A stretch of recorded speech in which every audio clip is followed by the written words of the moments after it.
Cosmos without hatred, diamond stars of cosmic light, quasars shine through endless night, and everything is one in the beauty. And now we say goodbye, moon man. You say goodbye, moon man. Goodbye, moon man.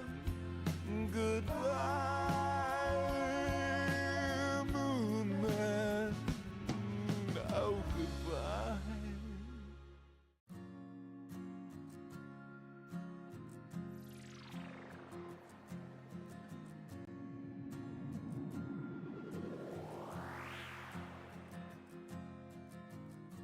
The world can be one together, cosmos without hatred, stars like diamonds in your eyes. The ground can be space, space, space, space, space, with feet marching towards a peaceful sky. All the moon men want things their way, but we make sure they see the sun. Goodbye, moon man. You say goodbye, moon man. Goodbye, moon man. Goodbye.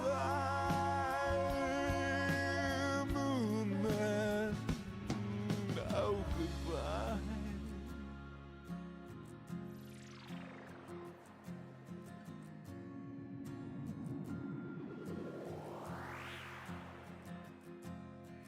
Cosmos without hatred, diamond stars of cosmic light, quasars shine through endless night, and everything is one in the beauty.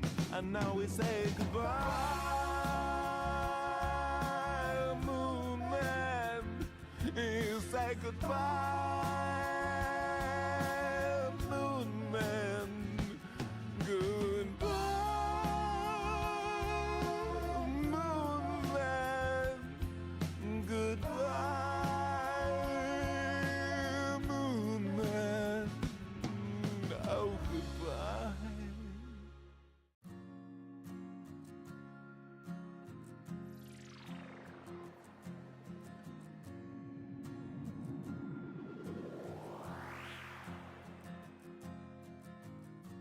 The world can be one together, cosmos without hatred, stars like diamonds in your eyes. The ground can be space, space, space, space, space, with feet marching towards a peaceful sky. All the moon men want things their way, but we make sure they see the sun. Goodbye, moon man. You say goodbye, moon man. Goodbye, moon man. Goodbye, moon man. Oh, goodbye.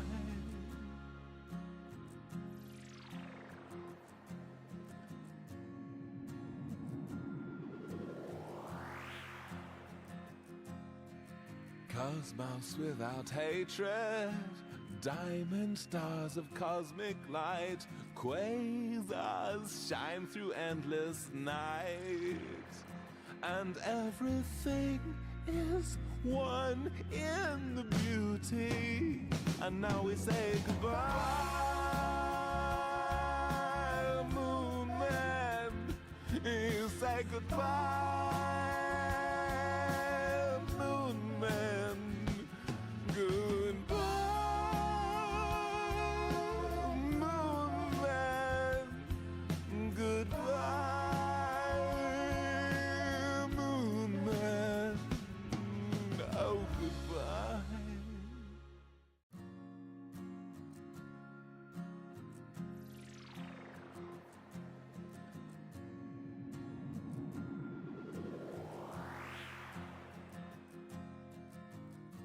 The world can be one together, cosmos without hatred, stars like diamonds in your eyes. The ground can be space, space, space, space, space, with feet marching towards a peaceful sky. Oh, the moon man wants... Hello, my beautiful stars! Welcome on in. Let's go ahead and unmute the stream here. There is some music playing, but it shouldn't be too loud. I'll turn it down just a teeny bit, though. That was a little too much. But I did do like a little test recording, and it was okay.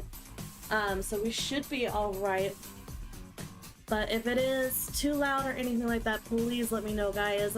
But welcome on in. Happy Tuesday! So if you are not in my Discord channel, the stream was supposed to be way later today because I had a dentist appointment. However, my dentist called in sick this morning, so they had to reschedule me. So we are able to go live now. We're going to be doing the Gamescom. I've never done a stream like this, so hopefully it goes well. During like certain trailers, if there's like a trailer I really want to like showcase or something, we might close out of the chat.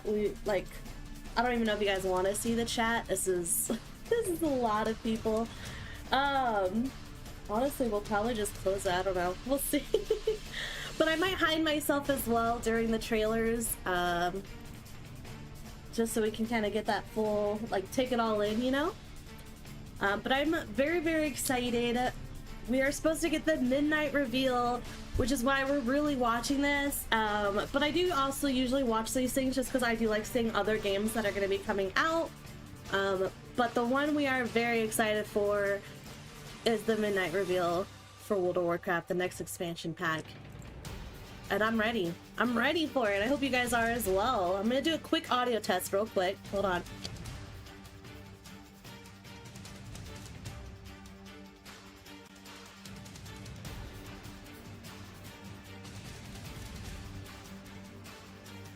Okay, I could probably turn it down a little bit here so it's not too loud.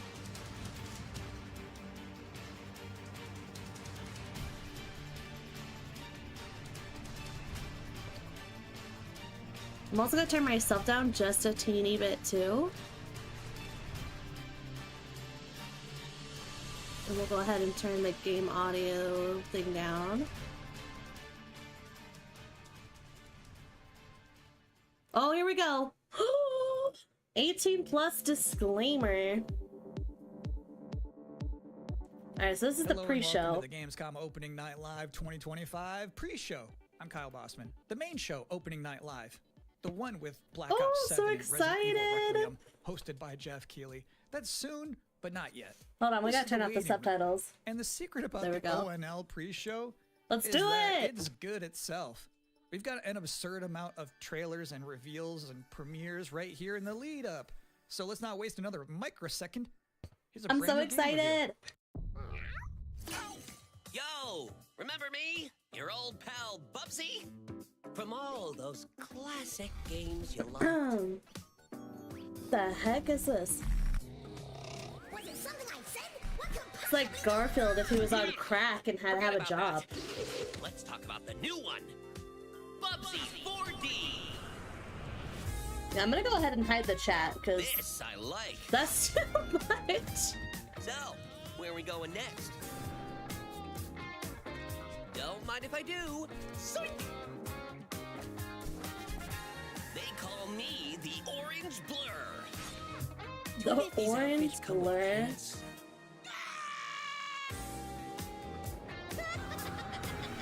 You know I've only got one brain cell, right? and it's working overtime on this baby. Atari? I didn't even know they were still around. The first game I ever played on my PlayStation 29 years ago. I have no was idea what Bubsy 3D. If you told me back then that one day I would be introducing Bubsy 4D to the world, I'd say, yeah, that sounds about right. Now What? let's keep this pre-show popping. Here's another brand new game announcement. This guy seems a little depressing.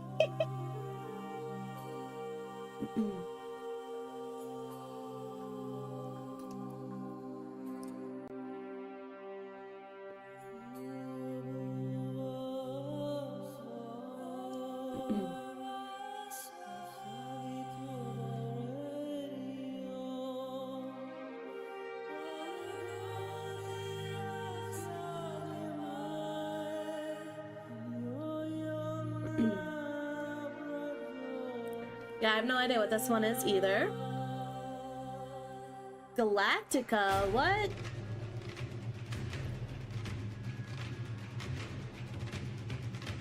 Alright, well this one's definitely not for us.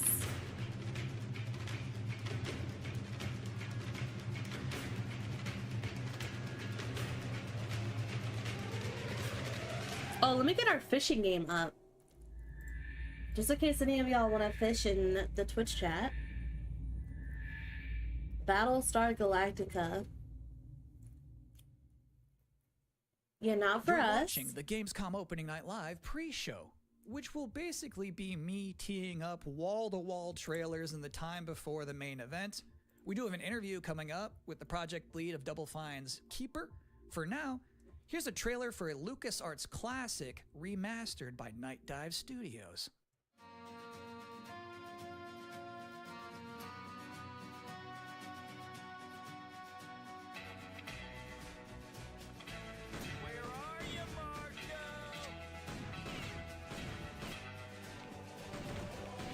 Is this like a lot of like a bunch of like old games or something that's like they're getting brought back? Or... I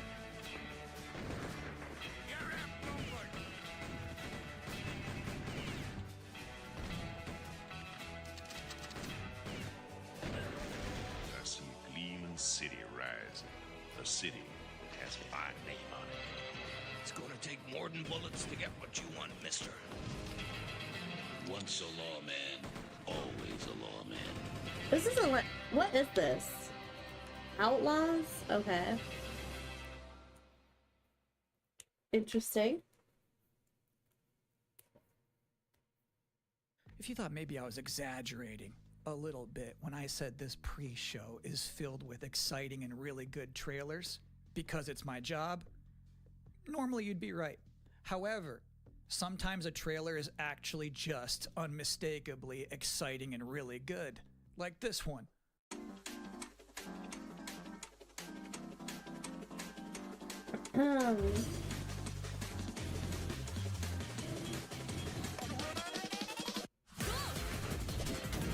What the hell? Is this like Tony Hawk, but you're a train? What?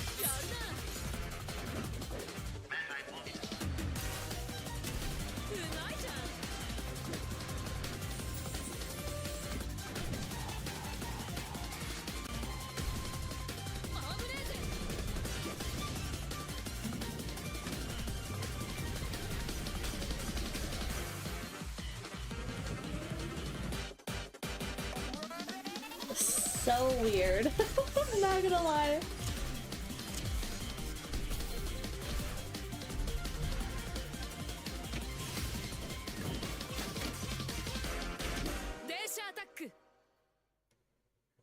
In this year's Xbox Showcase, Double Fine announced their first new game since Psychonauts 2. It's called Keeper.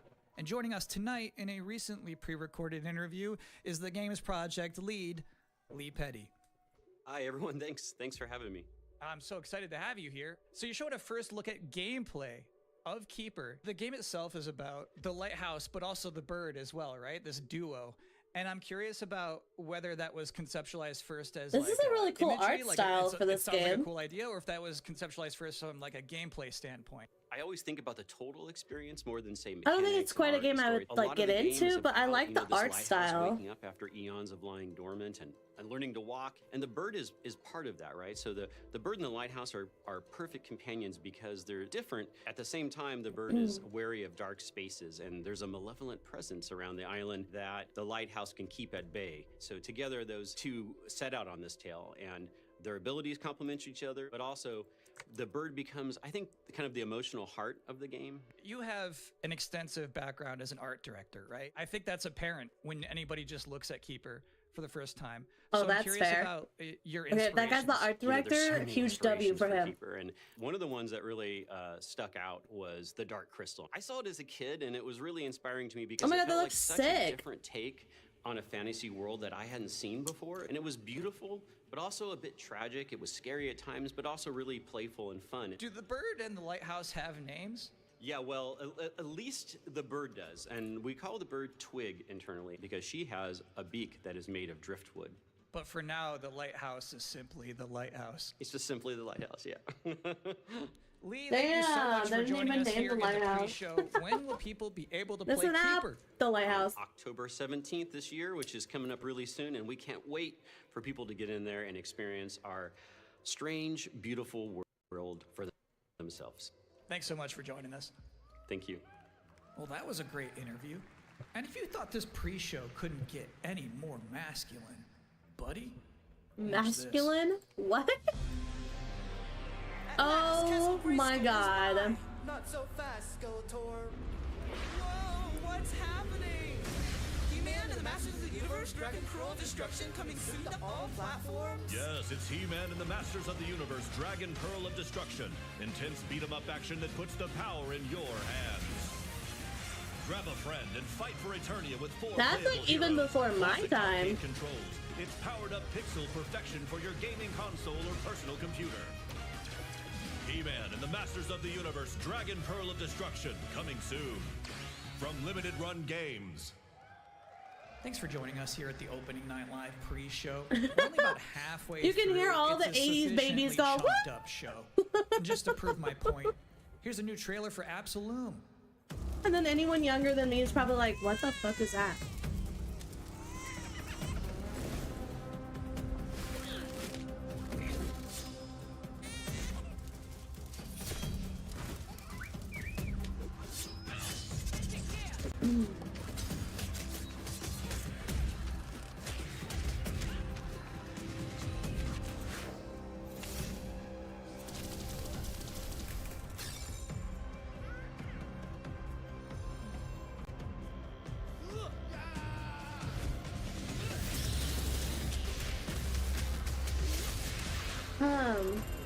Well, so far we are not adding any of these games to our wish list. Oh gosh, hiccups. Oh no. October 9th. That's a release date reveal. And I think Frog Mage revealed too. That was cool. Now, if you'd like to take a break at this moment, maybe grab a water and some snacks, I really can't recommend it. Here's a brand new look at Long Gone. Yeah, well, we're only 15 minutes in. Why would anyone take a break now? Oh, a new zombie game? I like zombie games. I feel like we don't have enough of them.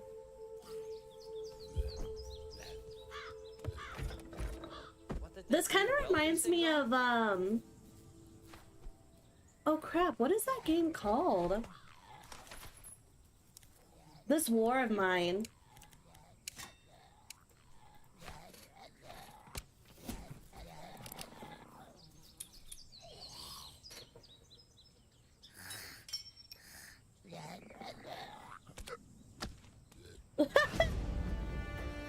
A narrative adventure, okay.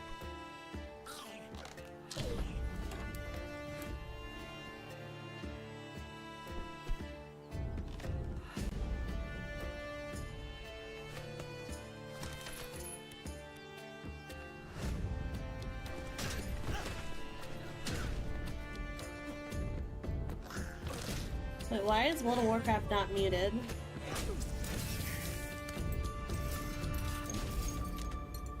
There we go. Okay, this one is probably going on the wish list, y'all. I'm gonna be honest with you. Long gone. Hold up. We're going to it now. Oh, I thought that was his Sometimes, hand or frankly, something. I'm impressed by the amount of nice worldwide reveals they book for this show. Long Here's another gone. one. Add to wish list. There we go. From the creators of Ghost, I don't know what Ghost Runner is.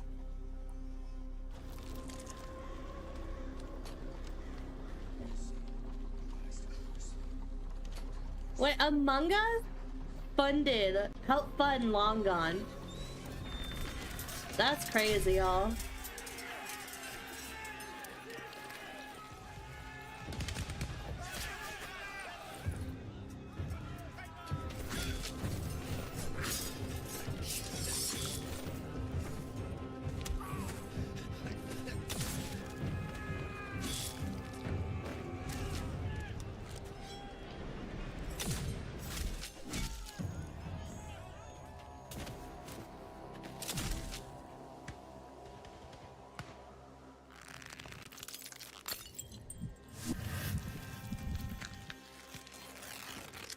Oh, what the hell?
Huh. So it's my sworn duty as pre-show host to make people excited about Gamescom opening night live.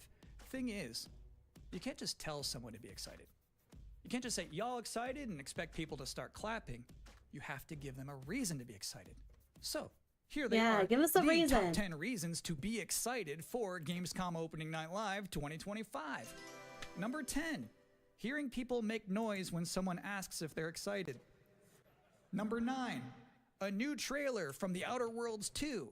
Number 8, the emotional adventure of seeing a new game for the first time and not knowing if it's free to play or not until the end of the trailer. It's anyone's guess these days. Number 7, Ninja Gaiden 4 is showing up. And every time there's an Azuna drop, someone in the audience always goes, yeah! Number 6, knowing there's no Silk Song, understanding there's no Silk Song, but still thinking, what if there's Silk Song? Number 5, Ghost of Yote is in this? This PlayStation just had a 19-minute gameplay blowout. You have to wonder what they've been saving for Gamescom. Is that Wolf gonna do something crazy? Number 4, Silent Hill F going full freak mode. Number 3, watching game designers develop their public speaking skills in real time. Rip, Number 2, dude. the worldwide reveal of Call of Oh, Duty Black nobody Ops 7. cares. Now you might be saying, didn't that already happen a couple of months ago? No. That was the teaser. This is the worldwide reveal. And the number 1 reason to be excited about Gamescom opening night live 2025, Resident Evil Requiem. So they just announced this at Summer Game Fest, and then they said, I've never "See you played at a Resident Gamescom?" Evil game before. Well, look at the time. It's Gamescom. Or it will be in a matter of minutes. You're still in the pre-show. But how about a new look at Planetverteidigungskanonen Kommandant? What? I'm sorry, what? Is that the actual morning, title? Commander. The cooperative state has honored me with the supervision of your well-being. Get you back up to speed before our lives are on the line. Oh, shit. Glad to see you've not lost your touch.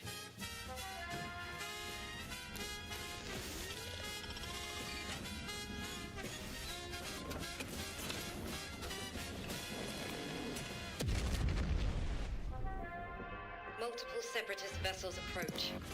They wish to eliminate this facility. Destroy them before they do.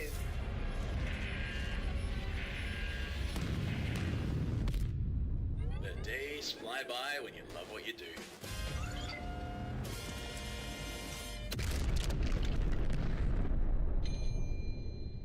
Interesting. That actually was Welcome like again the to name. Gamescom Okay. Opening Night Live pre-show. If you're just joining us, there's still plenty of time to enjoy some bonus video game trailers before the big show begins. Here's a freaky one. I feel like at some point I do need to play the Resident Evil games though. Okay, is this a horror game?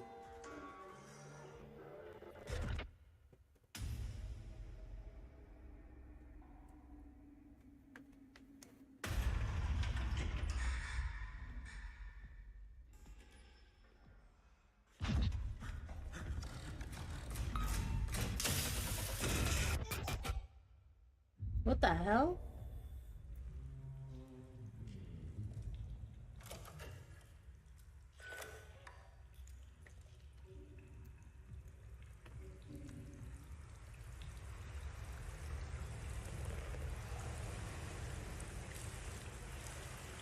The atmosphere is definitely spoopy. They nailed that. Hey, Heidi Thor, welcome to the stream. How's it going? Is this supposed to be like an Outlast game? Because like he's like taking pictures. I remember doing that in Outlast.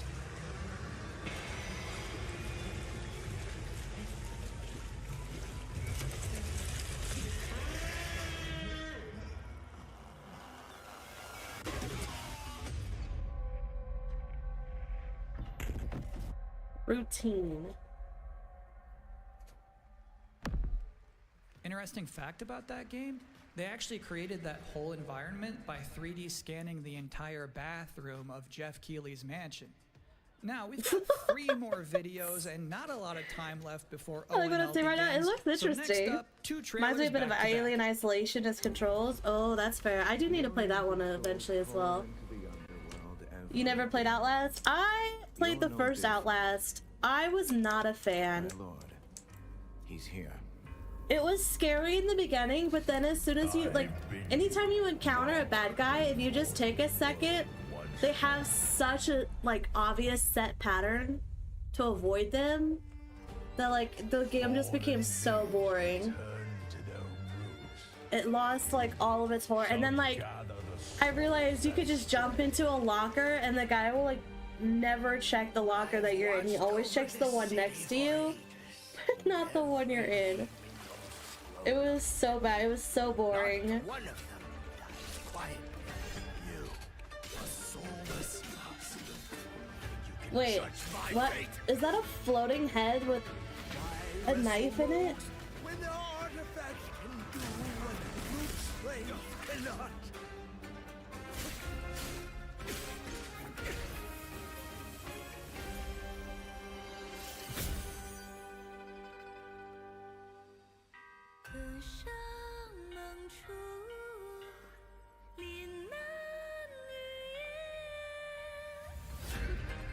Oh, jeez. Okay. What? The soulless husk?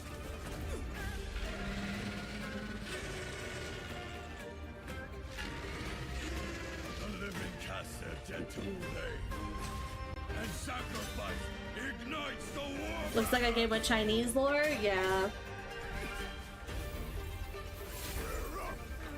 Here we go again. Yeah, these kind of games aren't usually my cup of tea.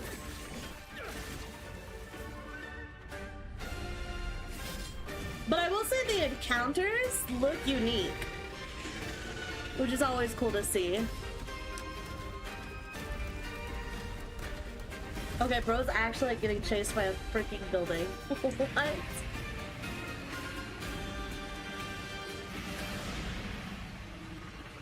If you know not life,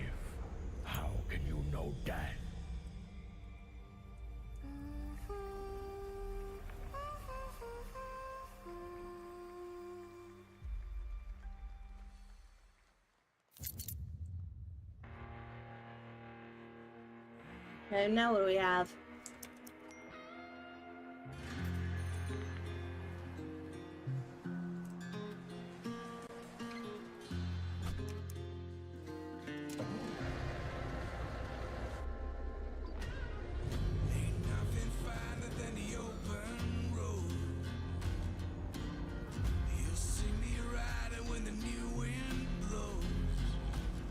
It's Truck Simulator, but with a story.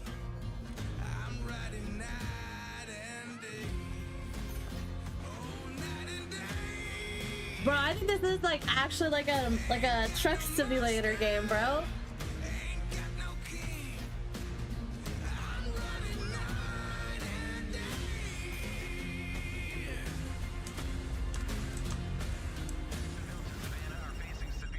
Bad news, Deacon.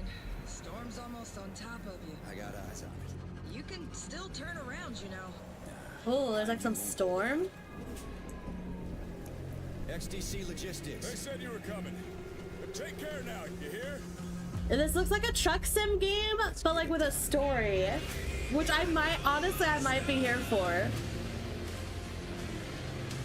Cause I love American Truck Simulator.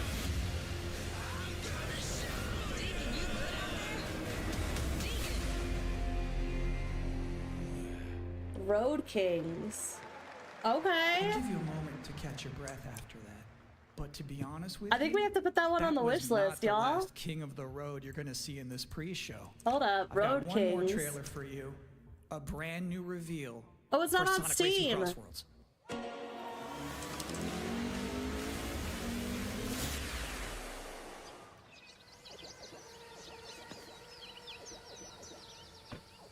I don't care about Sonic. Hey, it's Pac-Man. I still don't care.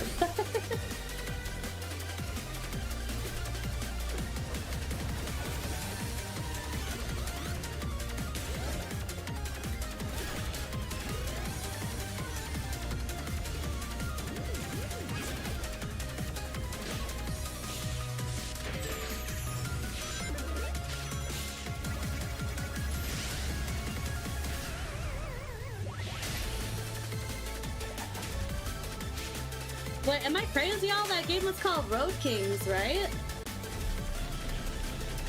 I can't even find it when I Google it.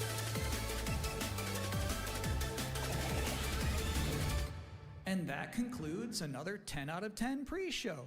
Up next, Black Ops 7, Ghost of Yotei, Silent Hill F, Resident Evil Requiem, even more apparently. It is time for Gamescom Opening Night Live 2025. Thanks for watching. With the truck, yes. Yeah, that's what I thought so too, but...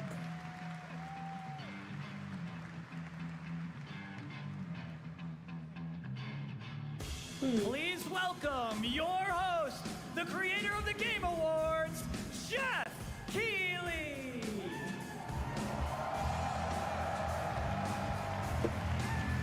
Yeah, I can't even find it on like a Google search.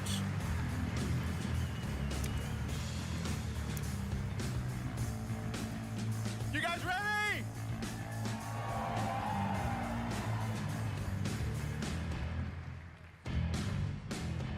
Guten Abend. Welcome to Gamescom. Wie geht das Deutsch? All right. This is Opening Night Live. Hello, everybody, and this is the kickoff to the biggest games festival in the world right here in Cologne. You just turned back the stream, Road Kings? Yeah, I can't find anything on it either. That's so weird. Welcome, everybody. Well, I'm gonna have to take note of it. Well, maybe we'll take a look after More than Gamescom. 300,000 people will walk the show floor, which for the first time has more than 1,500 exhibitors. It turns out that E3 didn't die, it just moved right here to Germany. And of course, there are millions more watching live around the world. No matter where you are, we're all connected tonight as one global community to celebrate the art, creativity, and joy of games, from the boldest indies to the biggest blockbusters. Today, the game industry has never been more dynamic. Clever ideas from small teams are breaking through in huge ways. This summer, Peak, a co-op climbing game created by Aggro Crab and Landfall That Games, game looks super cute and stormed funny the to play. charts on Steam And right now, I can announce for the first time it has sold. I just don't have friends to play it with. Copies to date. Congratulations to the team. And there's also other fun ones, like you guys have probably played Date Everything, a wild dating sim where you can romance a treadmill or a curtain. It's on Steam right now. That game is on our wish list. Date Everything, that looks funny. All these successes prove something important. Small teams with big ideas can change the industry. And that brings us to one game made by a handful of developers in Australia. For 6 years, Team Cherry has been crafting Hollow Knight Silksong. It is highly anticipated and Steam's most wish-listed game. Well, tonight, I can finally definitively tell you I don't know what Silksong is, and I don't understand what everyone's like big hype about it has been. And behind me, you're seeing some all of these events, people are always talking about Silksong. First extended look since the last trailer in 2022. And starting tomorrow, you guys here at Gamescom can play a demo at the Nintendo and Xbox booths. There you go. Silksong is real.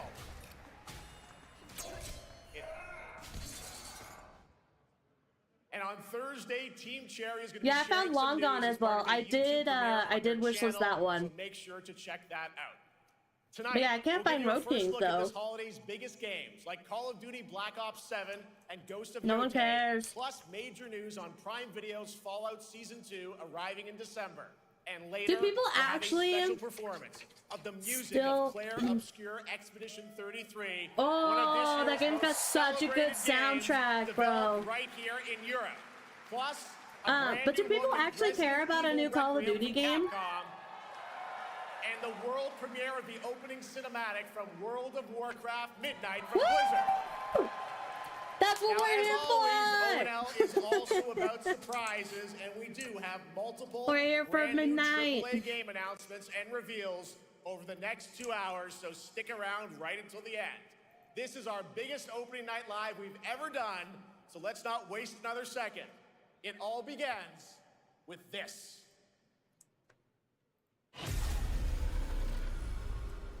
I don't know why, I just like got goosebumps, y'all. What the heck? I'm not even there and I'm getting goosebumps. I'm like, what? It brings me such satisfaction to see you here. A witness to my work. Yeah, we're here for the new WoW expansion reveal. Oh, I'm so excited.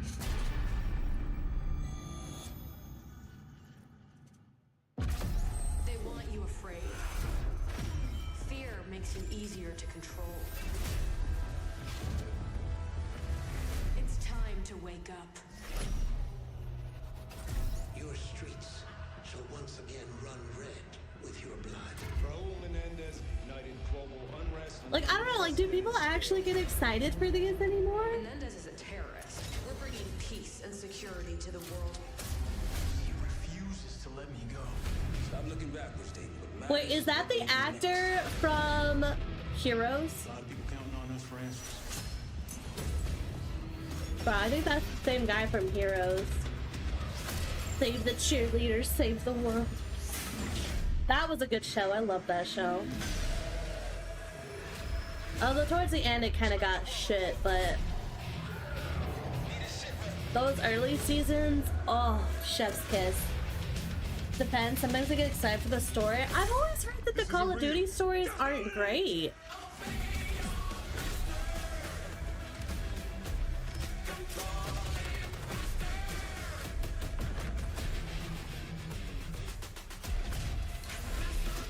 Some cases the cinematics are better than the game. I mean, I will say these cinematics look sick.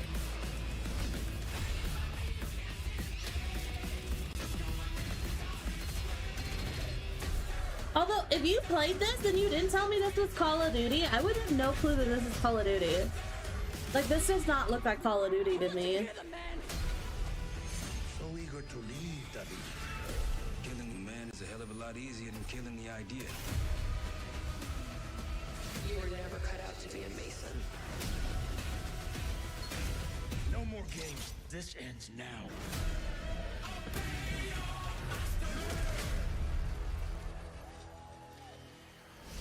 Also, that is not the guy from Heroes. That is someone else. I'm trying to think of his name. Shoot, I think I'd have to look it up. Let me see. He's a... Oh, he might be the guy from Nashville. Maybe that's the one that I'm thinking of. Dead Ops Arcade as well, and it looks like we also have an official Let me see. date. Call of Duty Black Ops 7 releases on Look November at 14th. this cast. Tell us more. Please welcome Miles Leslie from Treyarch and Natalie Pohorsky from Raven to Opening Night Live. No, it is the guy from Heroes. I was right. Let's go. I'm so good at this. I shouldn't have doubted myself.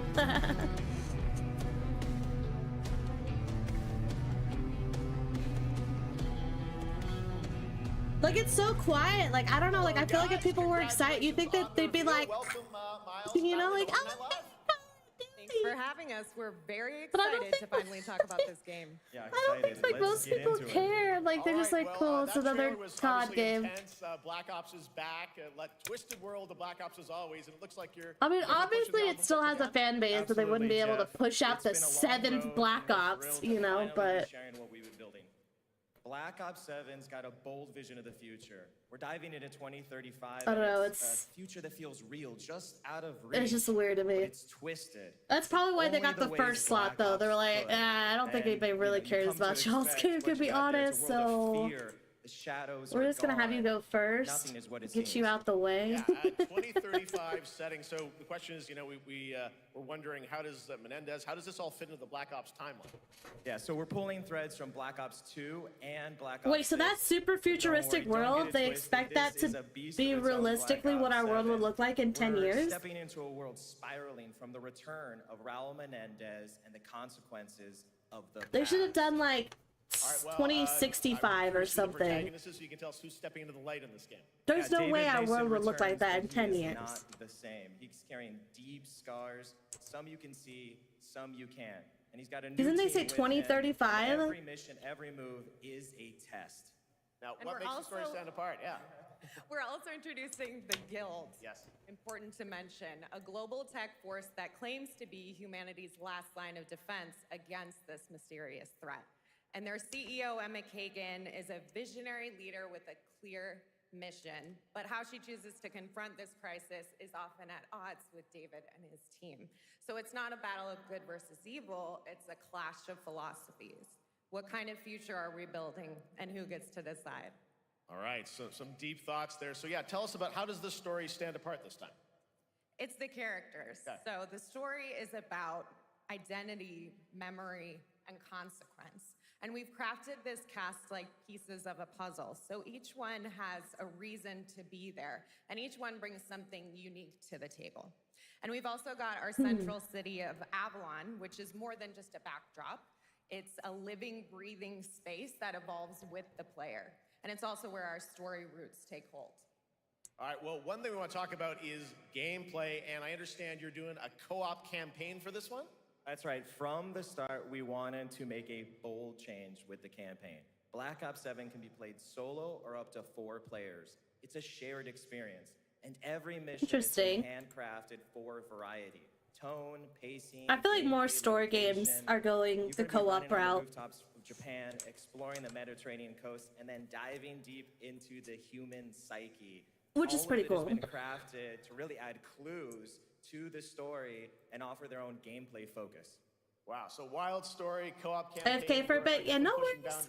We will be here the whole time. Black Ops 7 is all about innovation across the entire game, and not just in gameplay, but in how we tell stories, how we connect players, and how we build worlds. Hey, how's it going? Hello, There's more to come at Call of Duty next, including multiplayer. Okay, we're just starting to get to the good stuff. For now, we hope you guys are excited. Although you did miss the announcement of a new Call of Duty Black Ops game, so I don't know if you like Call of Duty. But Black Ops 7, thanks so much, guys. And now I could care less.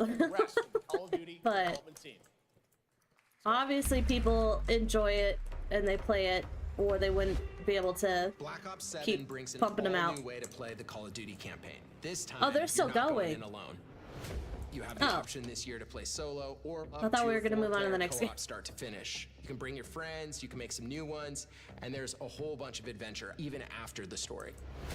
For solo players, we really make sure that they can engage in the campaign the way they want to and feel like they're truly playing a Black Ops story. What's going to be fun is having each player in your squad gravitate towards their own play style and then really playing it off of each other. We've crafted this as an inherently social mode that features the amazing linear Call of Duty missions that our community loves.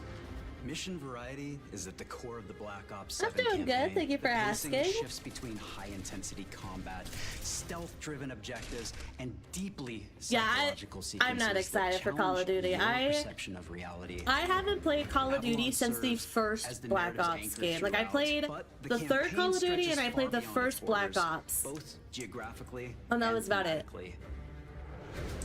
I didn't really care for them, and I didn't pay for them either, because back when they had come out, I used to go to this place.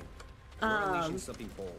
The end game. It was like a It's little a LAN proving party ground to put place. They everything had like a you've bunch of mastered throughout computers the set up, campaign to the test.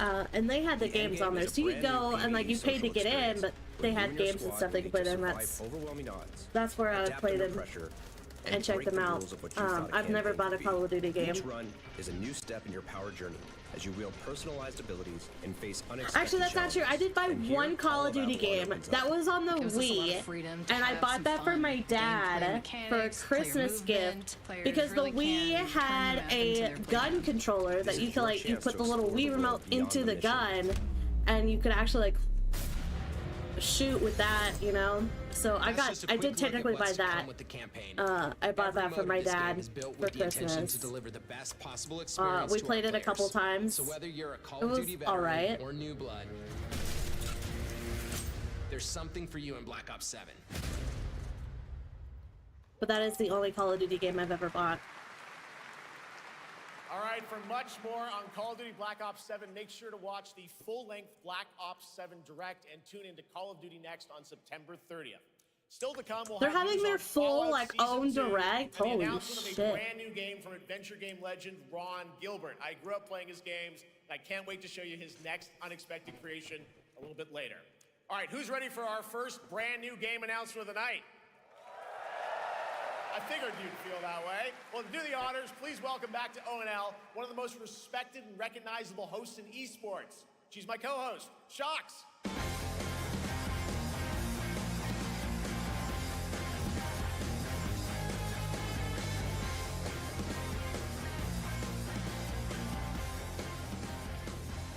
Hi everyone, thank you so much, Jeff. It is so great to be back here at Gamescom and ONL.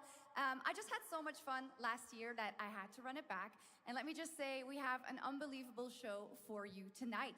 And now without further ado, it's time for our first new game announcement at ONL. Please enjoy. All right, what do we got? What do we got? Give us something good. Forsaken us for fear of the coming darkness. Darkness. All but you, lamp bearer. Something stirs within you. Something ancient. Okay, what is with this like tentacle monster? So I ask you, will you harness this darkness within and deliver unto our so-called lords retribution?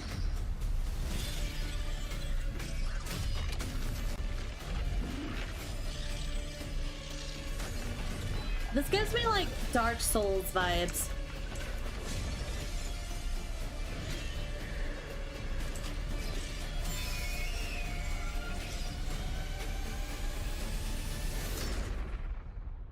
But should you fall, the world falls with you.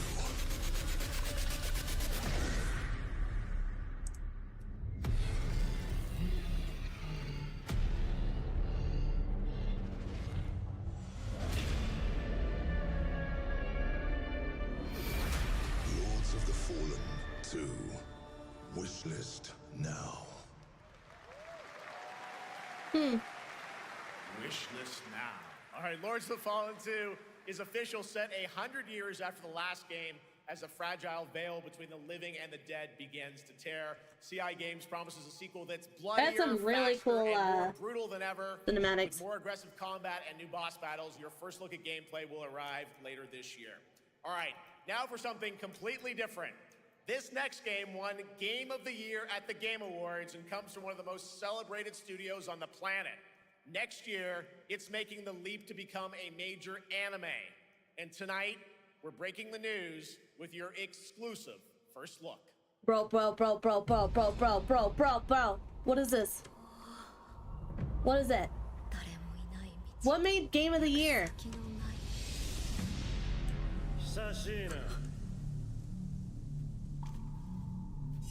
I don't know what the heck this is. What made Game of the Year?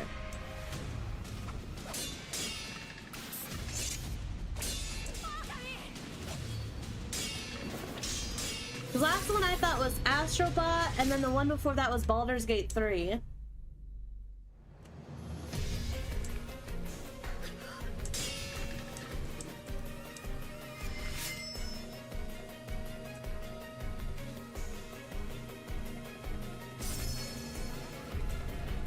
Hey, welcome back. I guess Sekiro? I didn't know they made... When did they make Game of the Year? Looks awesome. All right, we're just getting started. Our next new game announcement stars a hero who needs no introduction, a true legend of justice and gadgets.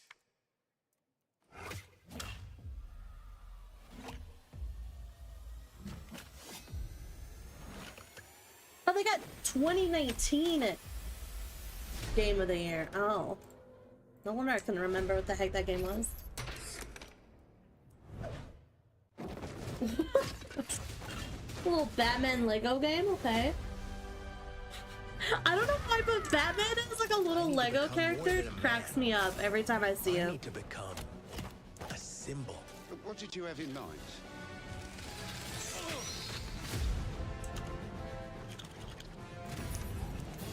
I've never played a Lego game before.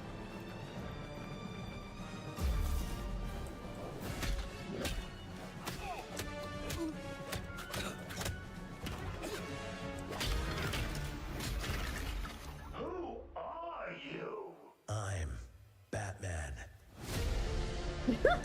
Like, I don't know why, but it just cracks me up every time. Serious. Okay, the Joker looks so Wanna get nuts? Let's get nuts. I'm allergic to nuts. What the fuck? Who's the man behind the mask?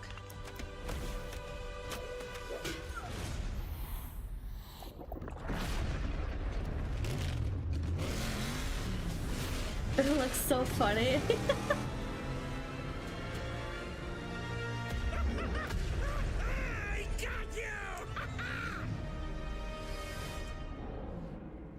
Oh, there's just a bunch of rubber duckies.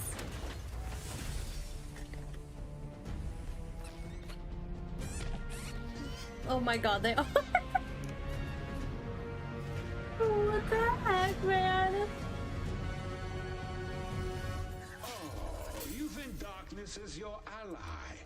You merely adopted the dark. I was born into it. Who put that there? I stepped on a Lego. What the?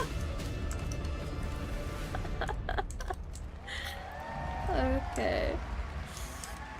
We'll probably never play that, but I will say the trailer was cute. It was funny. The Bat is back. Please welcome the head of Lego Batman development team, Jonathan Smith.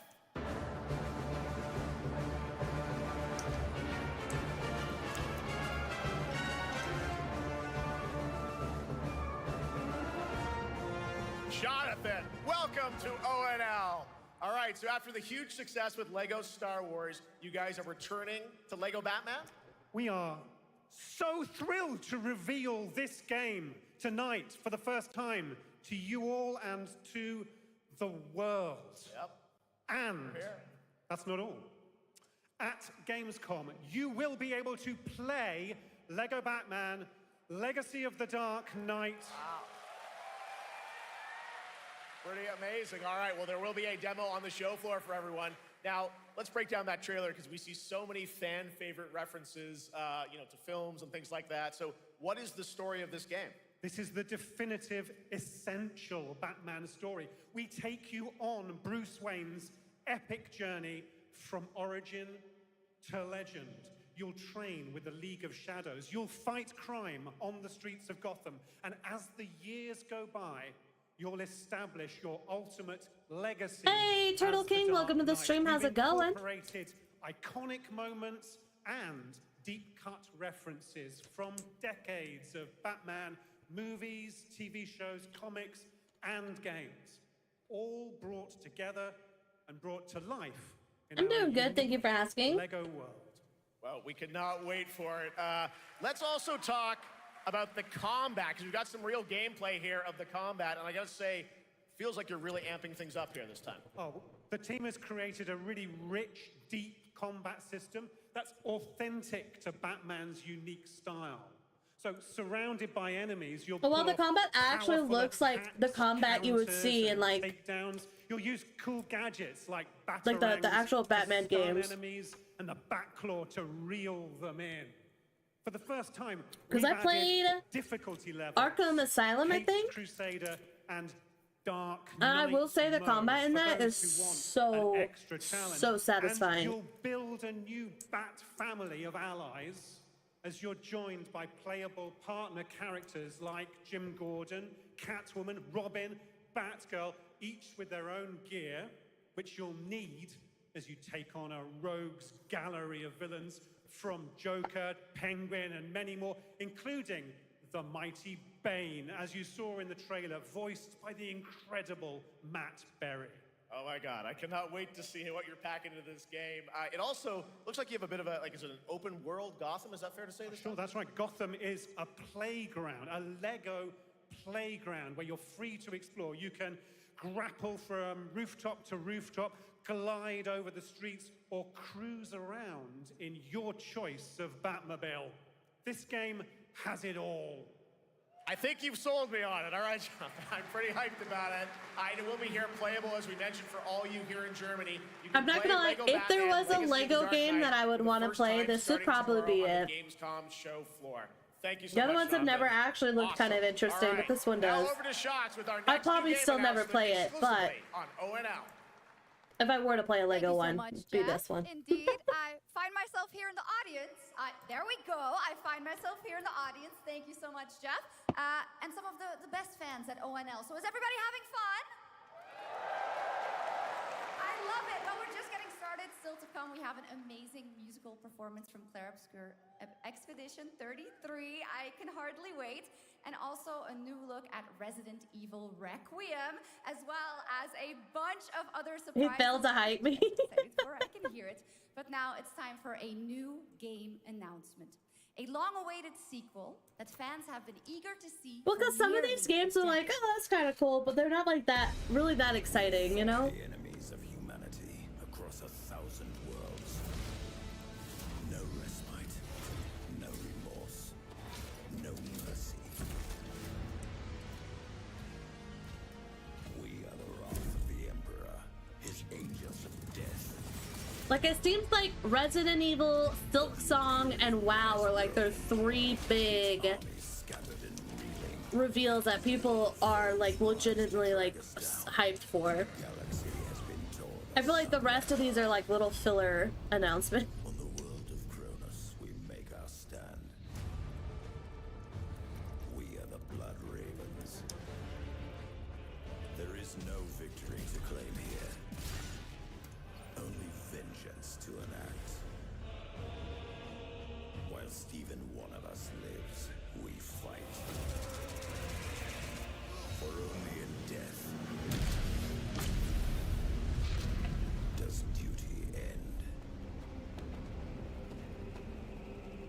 Yeah, I never got into Warhammer, so I don't really care about this one. But I guess But I know quite a few people that might actually be interested in this because they like the Warhammer stuff. Not for me.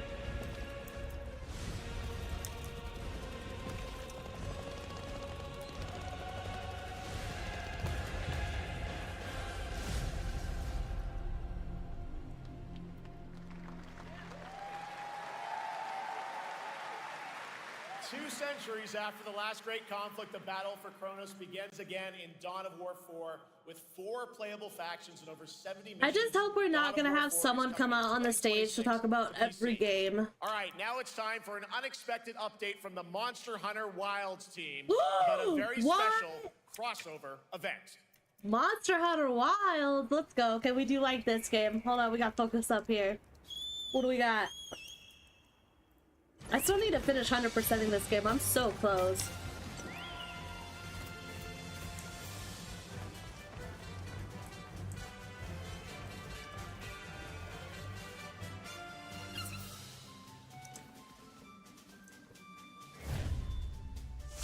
Final Fantasy. We already knew that was coming. They announced that in their like roadmap thing. But maybe we'll see now how the crossover actually is gonna go down. Omega Plantis. Interesting looking monster. Okay. Late September. That's it? That's all we got? I was hoping for a little bit more, but that's... All right, to tell us Okay. more, it is my great honor to welcome here we two go. very special guests together on stage. Ryozo-san from Capcom and Yoshi P from Square Enix. Because they knew the collab was coming. They announced that like hella long ago.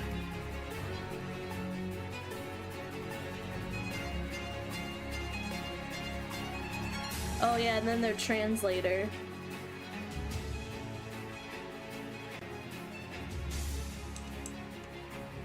And Mana will translate for us.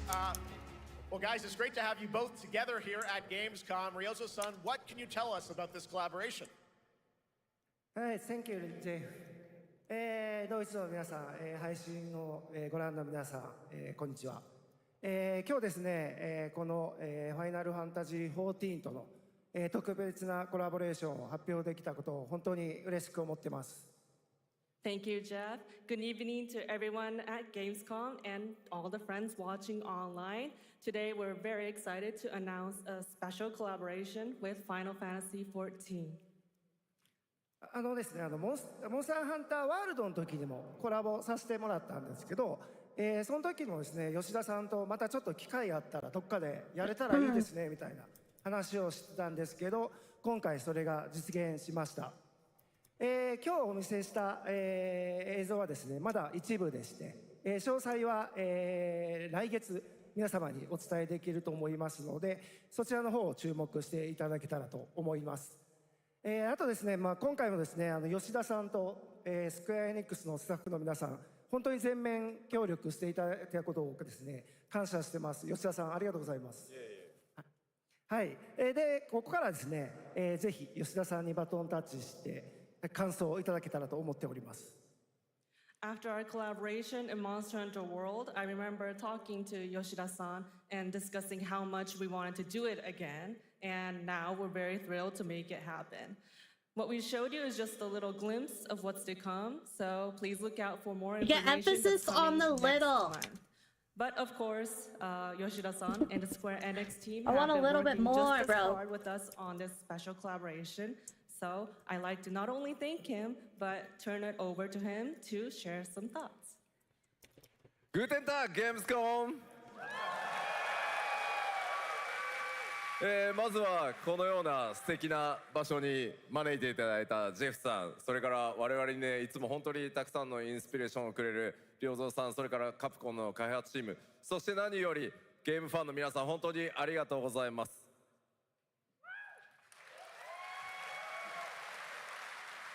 Guten Tag, Gamescom. First of all, I'd like to thank Jeff for having us here and Ryozo-san for all the inspiration, the Capcom team for working on this special collaboration, and to everyone enjoying our games. Thank you so much.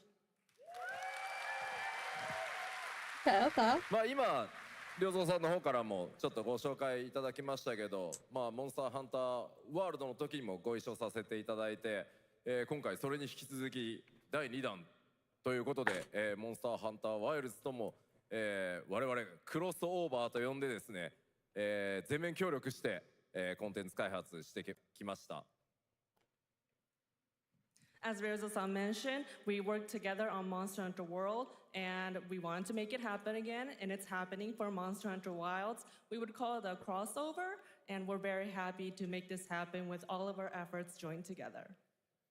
もちろんクロスオーバーですので、ファイナルファンタジー14側にも、スペシャルなバトルコンテンツご用意しております。今日は先ほどねティザートレーラーとして、モンスターハンターワイルズ側の映像を見ていただきましたが、我々もちょっとだけ映像をご用意してきました。Since this is a crossover collaboration, not only Monster Hunter Wilds, but Final Fantasy XIV would also be having a special collaboration content inside it. Outside of the trailer we just saw, Final Fantasy XIV has also prepared a short trailer to show you what you can get. Wow, all right. Well, thank you so much. Ryozo-san, Yoshida-san, here's the trailer.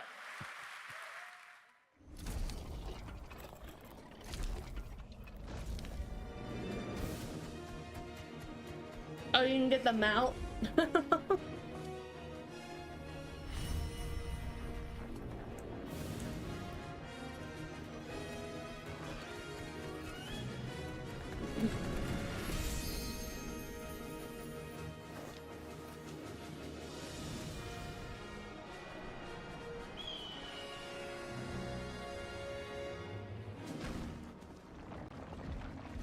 See, I thought about trying out Final Fantasy. But one, I don't want to pay for another subscription. I already play WoW, and I love WoW. I'm not leaving WoW.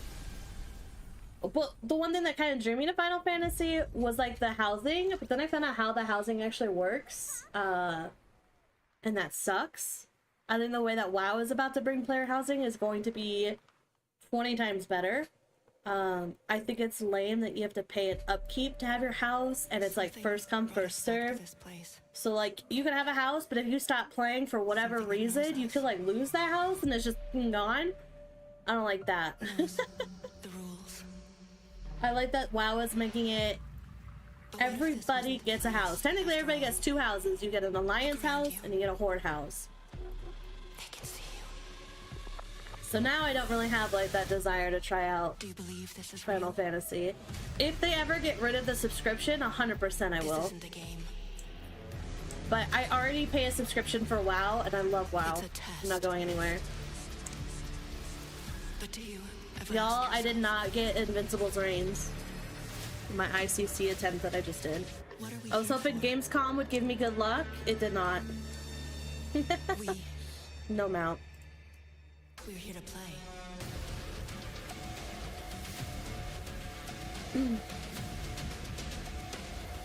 I heard they have a good role player base, but if I have to pay for a subscription, I prefer WoW. So yeah. Are you ready to play? Agreed. Welcome to the world's biggest gaming playground. Yeah, I'd rather give my subscription to WoW. 500,000 people, 1,500 exhibitors, endless games to explore right here in Cologne. Discover rising stars at Gamescom awesome indies. It would have been so cool to be able to travel and go to that. On-site or I'm a online. brokey, so we could do that. Join. Become the hero. But it would be cool. Experience live shows, esports battles, and creator events in the Gamescom event. Did y'all see that Jinx cosplay? I did. Go to Gamescom.global. Stream the highlights on Gamescom now. Vote in the Gamescom Award. Or dive into our Gamescom studio on Twitch and YouTube. And of course, we're here to play. Join the fun in our community RPG, Gamescom Epics. Loot awaits. We care.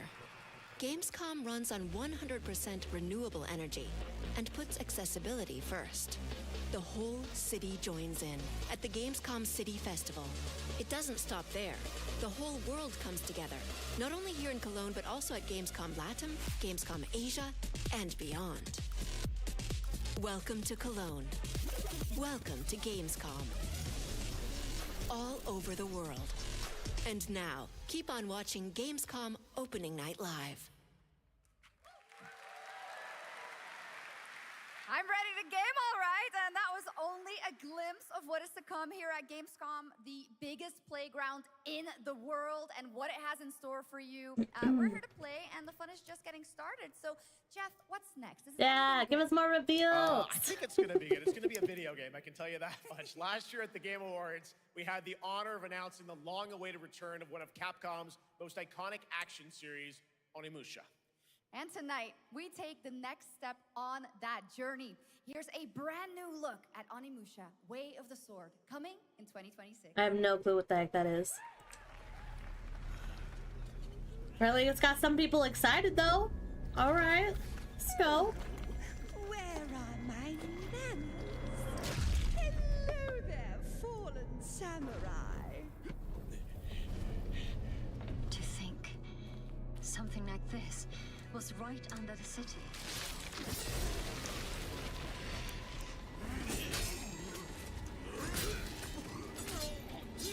What fearsome power! Be careful! Oh, okay, that's creepy. Let's not do that again. Ew! What the heck is this?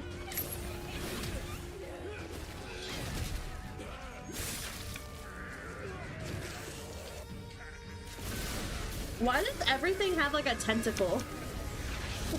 New ways controlling this lightning.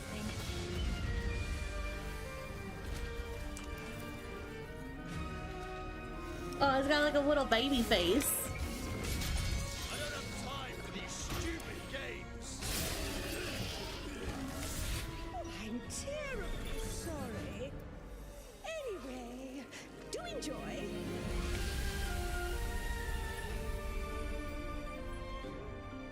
Yeah, I have no idea what that is.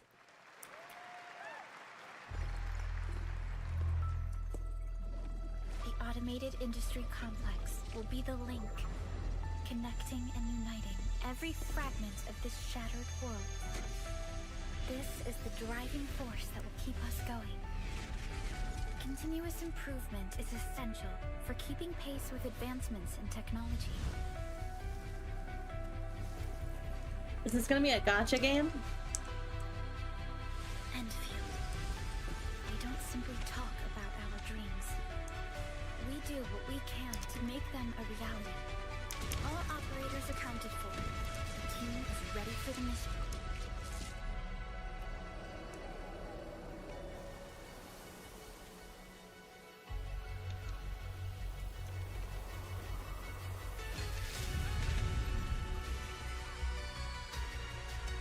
Yeah, it's Onimusha, or however you pronounce it. I don't know, I never heard of it until now. Apparently that's a second release.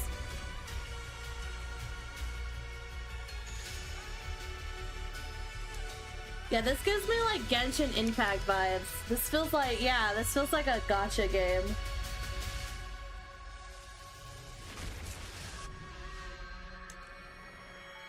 Arknight's Enfield.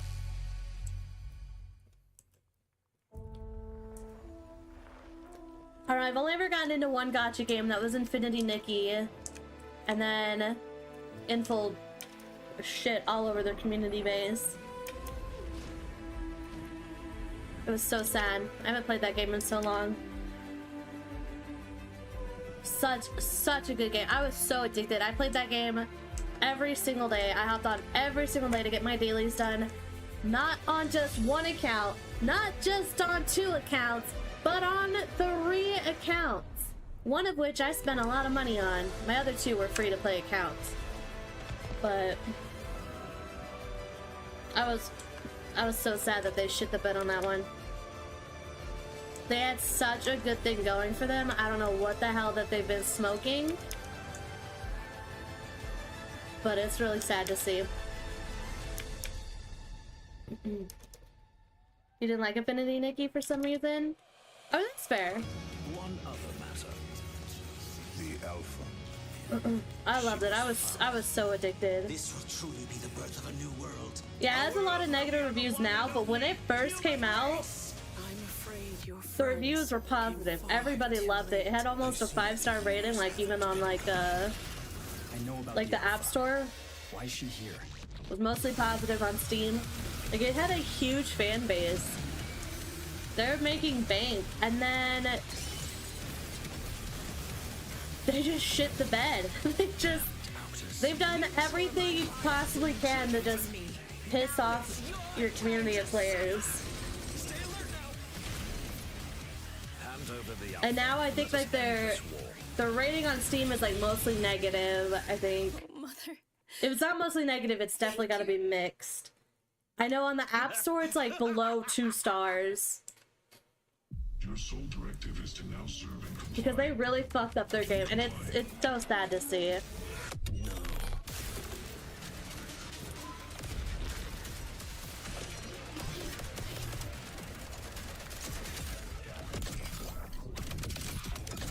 Well, I spent more money than I would like to think about. Because I was someone, I bought both of their monthly things every single month. I bought their little monthly battle pass thing, and I bought like their monthly treasures. We got a lot of shows still coming on top of like now it is time other to head back currency into the purchases wasteland. and We're stuff talking like about that. the TGA award-winning Fallout series based on Bethesda's legendary RPG franchise. Season 1 earned universal praise for its tone, storytelling, and original characters, not to mention how faithfully it brought Bethesda's game world to life. Well, later this year, the series returns to Prime Video for Season 2.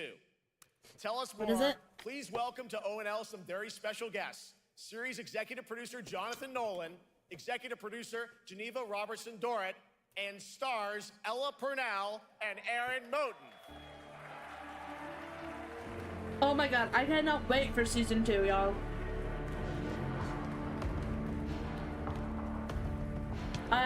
Like, legit. How the fuck are you not gonna have Walton Goggins, though? Hi, everybody. Bro must Great have to had see some you all. other commitment. Welcome I'm to so Cologne and mad. Gamescom. Walton Goggins makes that show, bro. Jonah, you know, we've got 5,000 Fallout fans here in the hall tonight, millions Yeah. more watching online, and we can't wait to hear about the new season. Release date, release date. Literally just wrapped, jumped on a plane and came out to see you guys. Gamescom is actually really kind of where it started for us in the journey on this show. It was 2 years ago. We asked Todd Howard to come here and show the very first footage that anyone had seen anywhere of the first season. We didn't come. So we're gonna see footage here for Season 2? Was negative. We just blame it on Todd. So we're back, and given that history, it's that much more disappointing that we didn't bring any footage to show you guys. What? Please tell me you're lying. Well, let's talk a bit about Please tell me Season you're 2. lying. As we see behind us, it looks like we're headed to New Vegas, right, Janelle? Please tell me you're lying. Lucy and the Ghoul ended last season dealing with a lot of family troubles. So we thought it would only be right to send them to the most family-friendly town in the wasteland to go deal with their shit. And along the way, we're really excited to take them all to some of our favorite locations from the game. Oh my God, yeah, it's such a classic game, and we're very excited to see what you have in store for us for Season 2. Ella, it's great to see you again. Thanks for coming out to Cologne. Season 1 was so good. Last time we saw you was at Game Awards when Fallout won Best Adaptation. You were up against yourself in Arcane, and you won for Fallout. Congratulations. We want to talk about Lucy's journey in Season 2. You know, how do you think her exposure to the Wasteland is going to sort of affect her Vulture sensibilities this time? Yes, the question is, what is she gonna do when she finds her dad? Is she gonna bring him back to her vault and give him justice, or is she gonna give him wasteland justice, which is the Ghoul's justice? I think a central question of the season is whether Lucy will transform the Ghoul or whether the Ghoul will transform Lucy, and how much they will influence each other. Okay, I like it. Aaron, let's talk a bit about Maximus. He went through quite an evolution last season. Now that Lucy and Although I Ghoul will say are I'm biased, heading she should to have New won the Vegas. award Tell us about for Maximus. Arcane. Does he get deeper into the Brotherhood of Steel this Just season? because Jinx is my girl. Tell us more. Yeah, when we first So I'm met biased. Maximus, all he wanted was But at least to you be still in won the it, award, who cares, you know? And now, in very Fallout fashion, it's a little bit of a careful what you wish for moment. So here he is now with his newfound status, trying to make the world a better place in extremely, or I guess deeply, flawed society. Yes. Yeah. All right. Well, we cannot wait to see what you guys have in store for season 2. They Let's better talk a bit actually about have footage. He better have been Can lying. we expect more sort of Cooper Howard flashbacks as well in season 2? Yes, absolutely.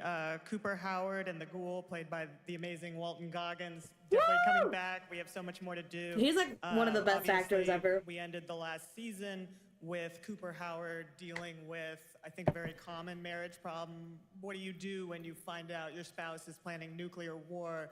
And so he's going to figure that out. And as he does, he's going to uncover a greater conspiracy with huge implications for the Wasteland.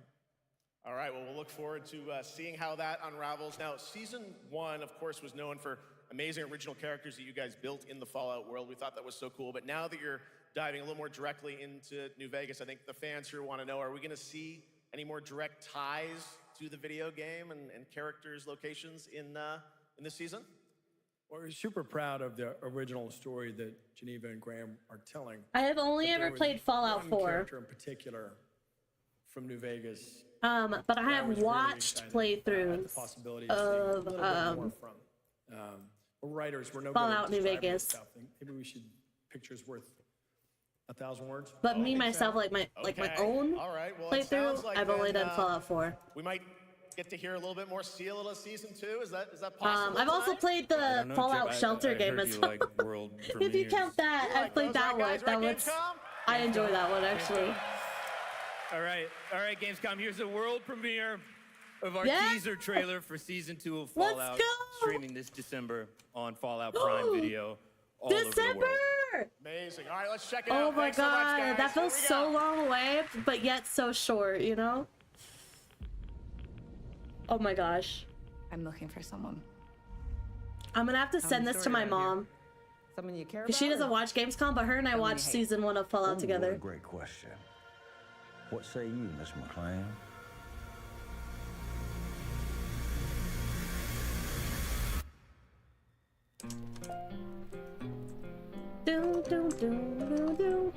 Why would my dad go to Las Vegas?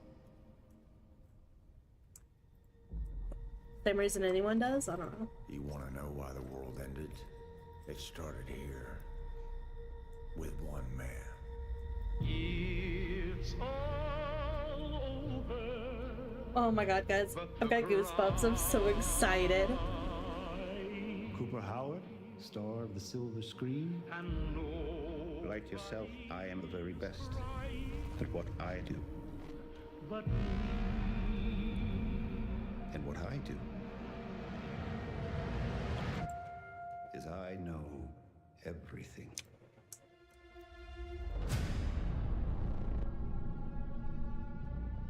I know there's a war coming. The bombs will only be the beginning. My concern is that you would do just about anything to save your family. I think you are actually quite a violent man. You just don't want to kill me yet. I wonder if we're gonna get an exact date. Like December what, bro?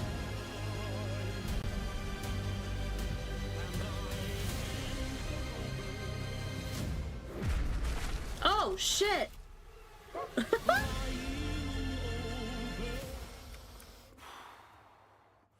Let's get lucky, shall we?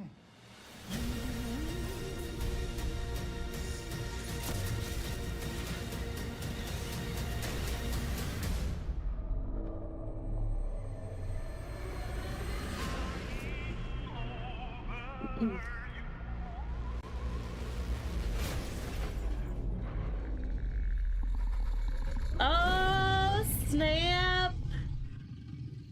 I defer to you about what to do in this situation. He just runs. December 17th. Let's go! I'm texting that to my mom right now. How about that? That looks incredible. Deathclaw, I'll have of to course, find our first look at the new season, and the Robert trailer House's Jonathan Tease, and played send by it to Justin her. Theroux. It is an amazing Gamescom exclusive, and we've got another one for you. The first drop of the all-new Season 2 posters. We cannot wait to see what Lucy, Maximus, and the Ghoul have in store for us when Fallout Season 2 begins December 17th. Oh my god, I know. Shivers too. I'm so excited. All right, now back to you, Shox. Oh, I love that show. That looks so awesome. I can't wait. But last year, Indiana Jones and the Great Circle was acclaimed for its incredible gameplay and story. Oh yeah, isn't that game getting a DLC now? Continues with The Order of Giants, a story expansion with new puzzles and foes. Here is your I do want to play through this. I have Game Pass, so I've been thinking of checking it out. I don't like the Indiana Jones movies, but the game looks pretty good, actually.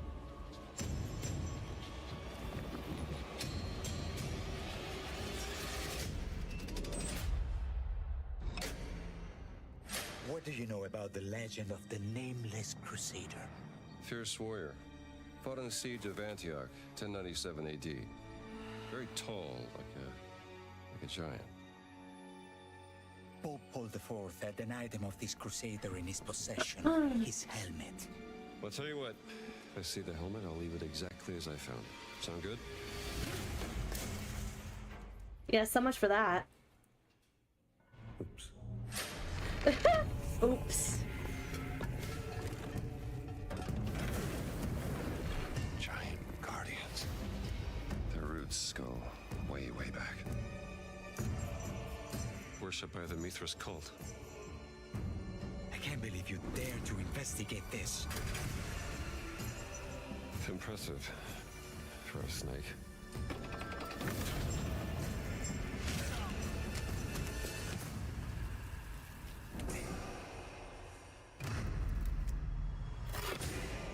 It says Semper Vivus. Always living. Not dead. He's not in a tomb.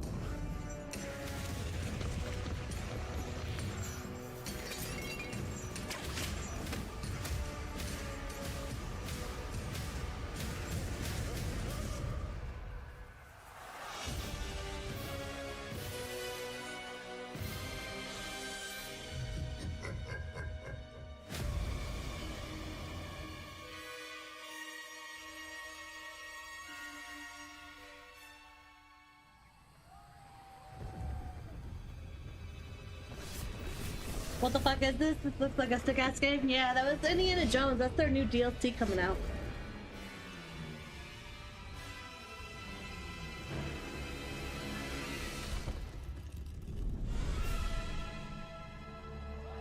Also, hi, Cliff.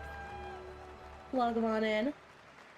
Oh, it's gonna be on the Switch as well. Indiana Jones and the Order of Giants is I didn't know coming Indiana Jones was on the September Switch. 4th, and as we just announced, it will also be released on Nintendo Switch 2 in 2026. Yeah, you can clap, of course. Now, let's step into the world of Deadpool. First announced at Summer Game Fest. Here's the Deadpool? latest trailer for Deadpool VR, which reveals more of the villains and the release date. Oh, VR? I don't have a VR system, bro. My massive, galaxy-spanning streaming network is expanding. Nice imagery. To score eyeballs, I need talent. Now that is efficient exposition. The biggest, baddest bastards recruited across time and space. They require persuasion. Look who it is. Spyro Gyro, a deluxe portal for 2, if you please. Adoring fans will be watching your every move. Fighting on a reality show to the cheers of trillions. Minimum effort. I have little tolerance for low ratings. Oh, shit. OMG. I'm not gonna lie, that looks kind of lame for Deadpool. Yeah, that's right. Mojo is in Deadpool VR 2, voiced by John Leguizamo. Now, on to this next world premiere. I like the comic look though, kind of like Borderlands. I do like the art style. The issues, I can't play games with that kind of art style. Like, I can't play Borderlands. I have tried. After like an hour of playing it, I get such a bad headache. Like, I feel sick. Which really sucks because I've heard such good things about the Borderlands games. But I can't do it. I don't know what it is, but that art style just makes me just so nauseous. Is this like World of Tanks or something?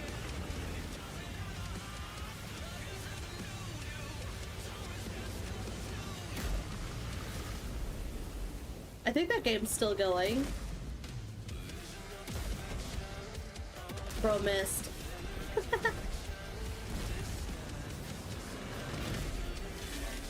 I've actually driven a tank before. Well, by me saying I've driven a tank, I didn't really drive the tank. I was in my dad's lap. But, you know. Because when my dad was in the military, that's what his role was. He was a tanker.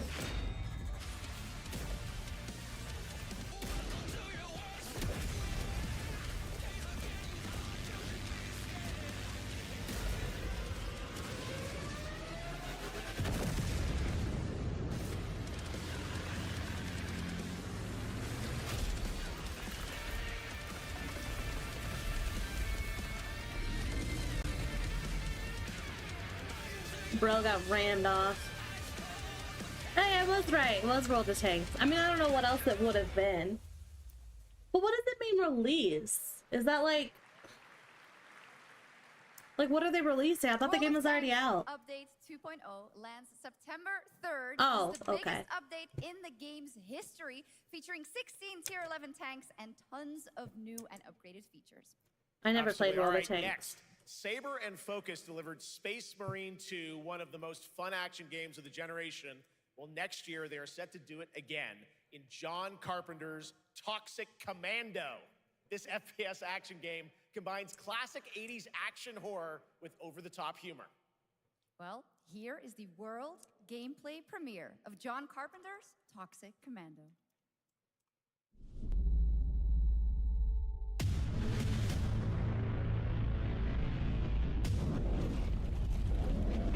Yeah, I guess it's their 2.0 release.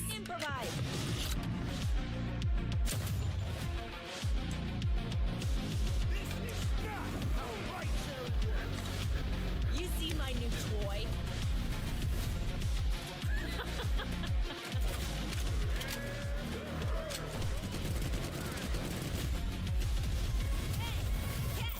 Liar, liar!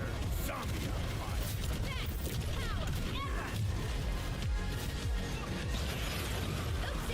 They're wrecking our ride!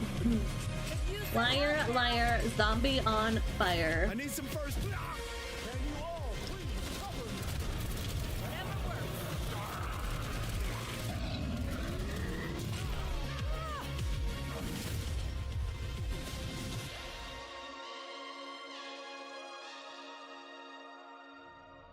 I mean, the game looks interesting, but I feel like it's gonna be, I don't know.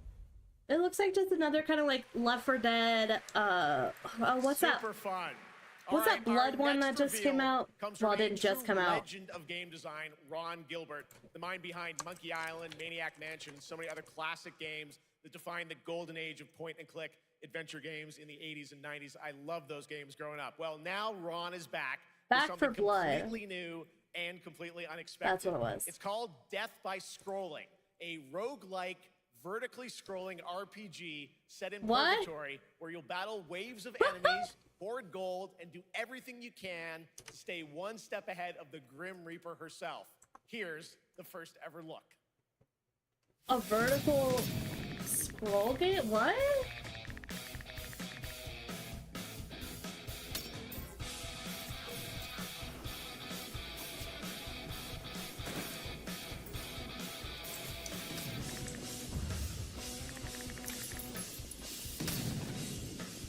Death by scrolling. Choose your doomed hero.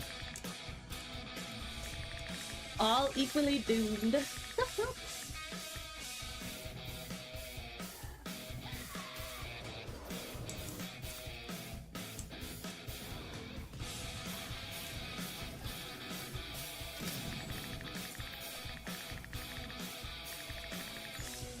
It's like hell, but with a job.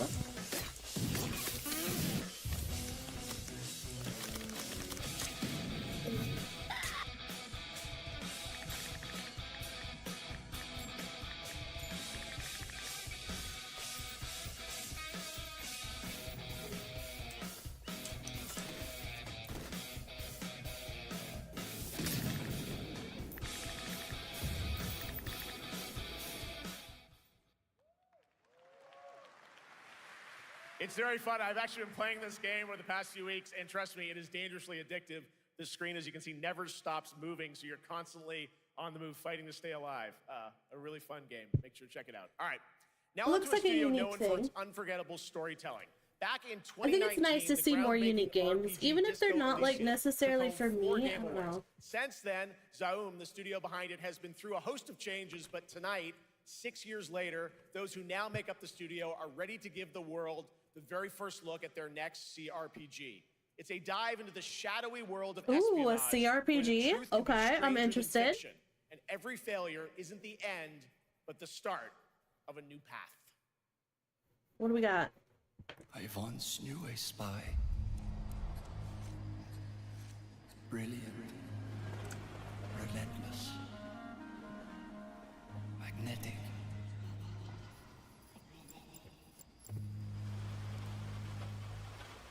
Her name was Herschel.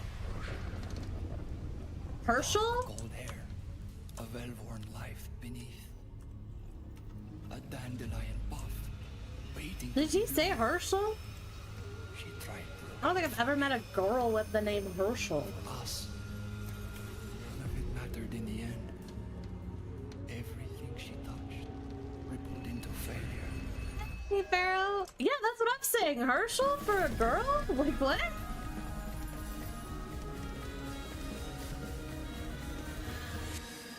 Like, don't get me wrong, my name is pretty, it's more popular for a guy's name. Let's talk about Gamescom Cares. But I've definitely met other girls with my name. I've never met or heard of a girl with the name Herschel. We are giving the stage to highlight one of the many great initiatives. It's dedicated to all the games promoting democracy. We invited a developer to learn more about it, and I'm here with Jörg Friedrich, CEO of Paint Bucket Games from Germany. Hello, tell us about the game you made, The Darkest Files. Hi, thank you. In The Darkest Files, we tell the true story of Fritz Bauer, who was persecuted by the Nazis and forced to flee Germany, only to return after the war to fight them with the sharpest sword of democracy, the rule of law. It shows how quickly a constitutional state can become an unjust state and how this leads to darkness. But it also shows that we cannot simply stand by and watch. When this happens, we must take action. Indeed. There are other examples like your game playable here at Gamescom, such as Glass House by Flat 28 Collective from Italy, a story-rich CRPG set in a lockdown apartment block at the dawn of a world war. And Compensation Not Guaranteed by Team Project Lunch from Singapore, a What the hell is that thing? about a Oh, they're post-colonial like country from the perspective animals. of a government official worker. So, Jörg, can you tell us why these games are so important and so impactful? Well, games are more than entertainment. Like any great art form, they reflect our concerns, our fears, our hopes, and what preoccupies us. Democracy is under attack right now. Minority rights are being violated, and the world is becoming increasingly interconnected. So games are a powerful medium for addressing these issues, and they have the potential to inspire change. I am glad that not only are many people in the global games industry engaging in projects like this, but also more and more institutions like the European Commission or the United Nations. A very important message. Thank you so much, Jörg. And of course, thank you to all of the dedicated developers around the world who put so much Wait, heart maybe and soul I'm like into those lost. games, making I'm the not like world a little super better. into Please politics check and out stuff. everyone, and check out all the great initiatives. But of I'm at a Gamescom. how is democracy We have under much more attack? Gamescom ONL to come next. It's a very special performance of the music of Claire Obscure Expedition 33 plus Resident Evil Requiem.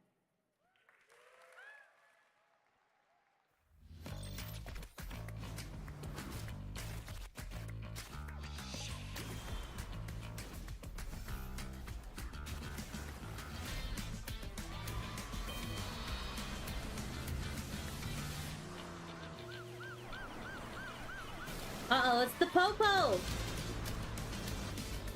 Fuck the Popo. Wait, is this a racing game? Is this a fighting game? I'm so confused right now. Is it both?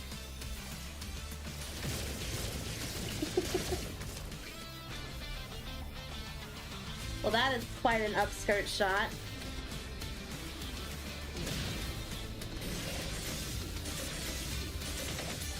Wait, did she just pull a motorcycle out her ass and then ram him with it? Neverness to everness. Oh, it looked like it was only on PS5. I don't have a PS5.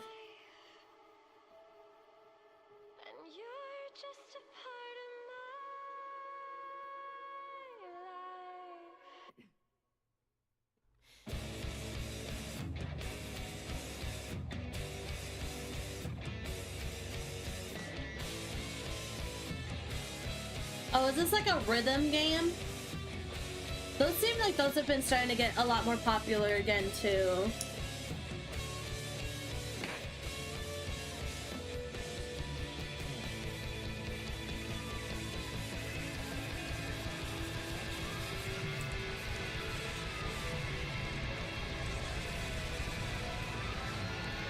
Hope you have an amazing day. Going to get started. Oh, Tinoski, have a good one. Enjoy your stream. Rob all of the banks. Hope they go well. After an ageless slumber, the primal flow awakens once more.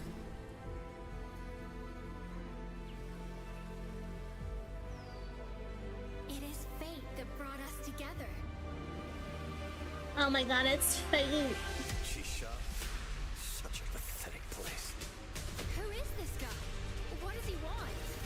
Bro looks like the dude from Final Fantasy. I can't remember his name. I think it was in the 7th one. A power stirs deep beneath us.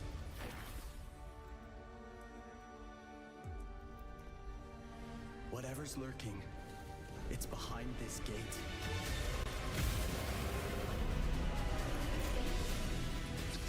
Bro, I'm so ready for the WoW reveal. We're almost 2 hours in. Where is it at? They're holding on to the goods, guys. Where the goods at?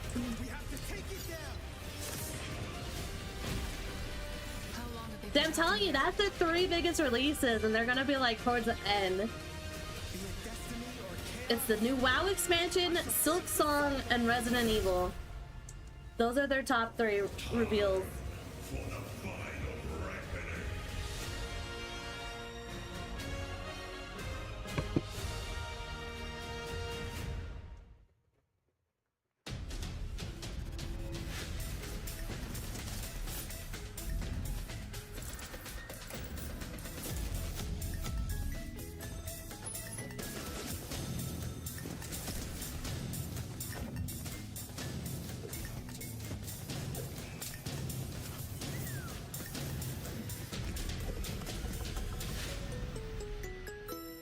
Fortnite X Squid Game.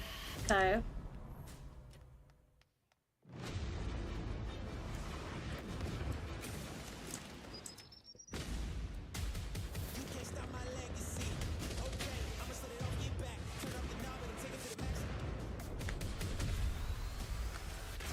Another extraction game? Nah.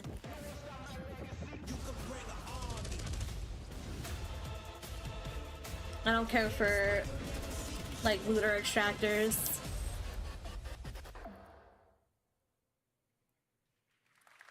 You just got a fresh look at Delta Force, which launches today on PS5 and Xbox. And the best part, it is free to play. Now it is time for something truly special and one of the most requested moments from our community this year. Earlier in 2025, Clair Obscur Expedition 33, the debut title from French indie studio Sandfall Interactive, captured hearts with its stunning Belle Epoque-inspired world and unforgettable style. Absolutely. Oh, now we're gonna get into the performance thing, huh? I will say, I started playing this game through Game Pass on my Xbox recently. It's actually really good. Please join me in welcoming And for their the first music big in live it is performance ever, super the amazing. composer of the game, Lorian Testar, and vocalist Alice Dupont-Pissier performing Alicia from Clair Obscur Expedition 33. So I do highly recommend, if you guys have never checked out Expedition 33 or played it, I highly recommend it.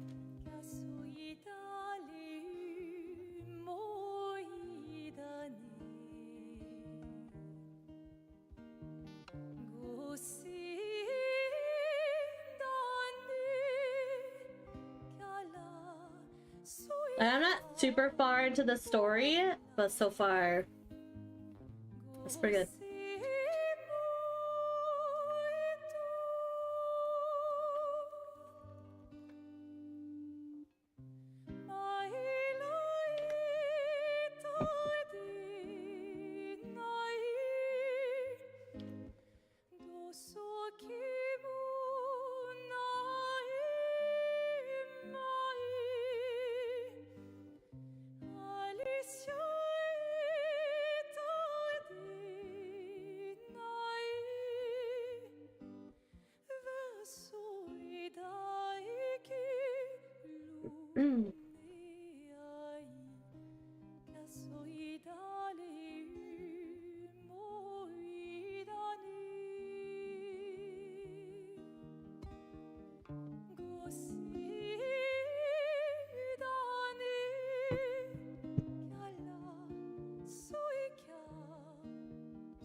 I will say her voice is pretty impressive.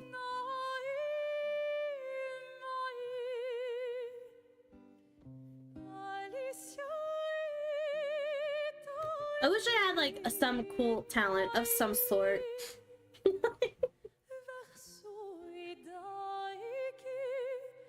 Like whether that was like I could sing, or I could dance, or I could draw, or something.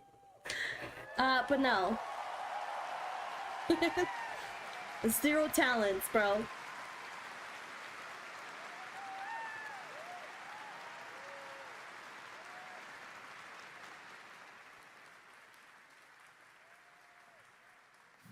was absolutely beautiful, absolutely amazing. Thank you so much.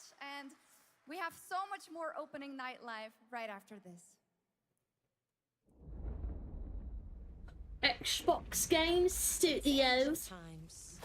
The Hayabusa and Raven ninja clans have fought to keep peace, with the Hayabusa clan in the spotlight.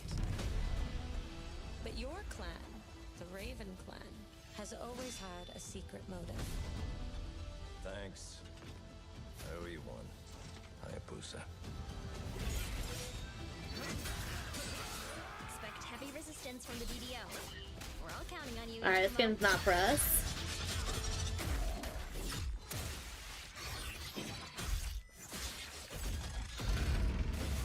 Giacomo, just focus on the hostiles for now. Understood. Stop this madness. Stay away from the Dark Dragon Seal. Go back home to your little raven nest. Or die here. If you truly think you have what it takes to slay the Dark Dragon, prove it. The very fiend that resurrected the Dark Dragon years ago. Even a mortal such as yourself has heard of me? I'm sure. Die, insect.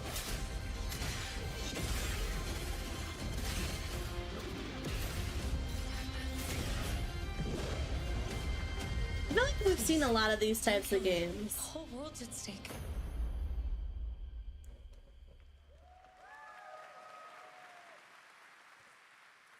Well, we've seen so many great games so far, so make sure to spread some love to these amazing developers and teams behind them, and wishlist your next favorite game on Steam by checking out our Gamescom Steam event. So far, we've only been able to wishlist one. This year's Gamescom show floors from beloved There's indies to two big that we would blockbuster like to, titles but I by can't find scanning that second QR one. code below. The Road Kings one. Now it's time for the world gameplay premiere of an MMO shooter set in a post-apocalyptic dystopian Seoul, South Korea. From NCSoft, this is Cinder City, blending narrative-driven shooter action with a vast, seamless open world. Freeze, ADF! Get on the ground now! Drop your weapon or we'll shoot! Drop your weapon, last warning! You've crossed the line. Are you trying to get us all killed here? 3 minutes to drop. Everyone stand by.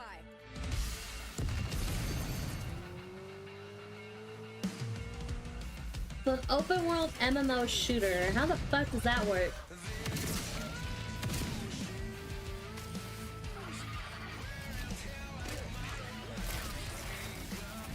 Well, I guess it could be like, what, like Destiny? Isn't Destiny kind of like an open world MMO shooter?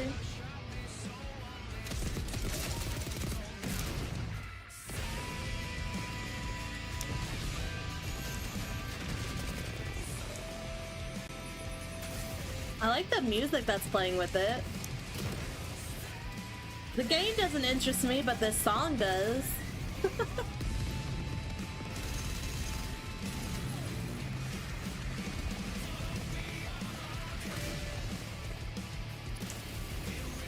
Yeah, this is like a banger.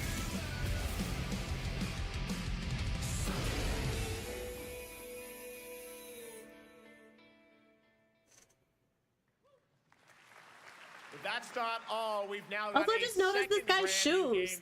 But wear shoes like that with that suit. Is a competitive team-based survival shooter where the ultimate prize isn't points, it's time itself.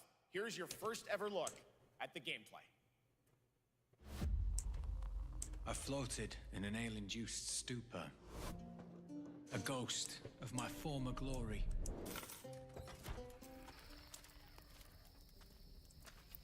Until one day when I was stabbed. Oh shit! I thought I died. Instead, I was given a second chance in a strange world, alongside rogues from across the timescape.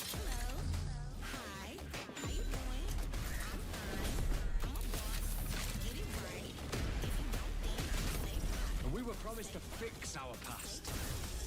I guess that's what we're here to do.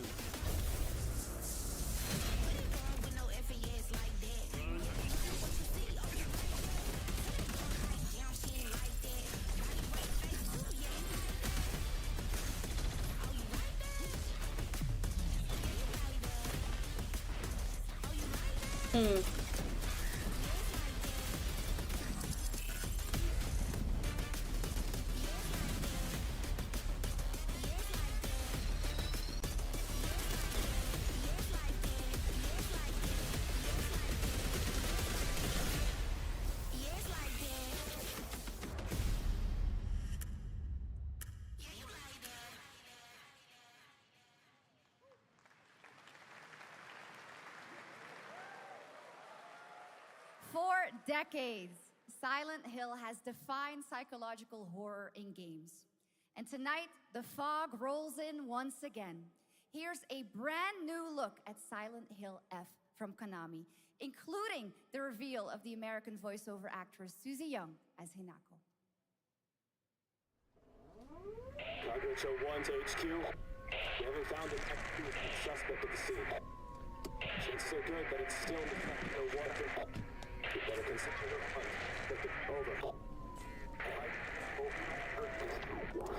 I've also never played a Silent Hill game.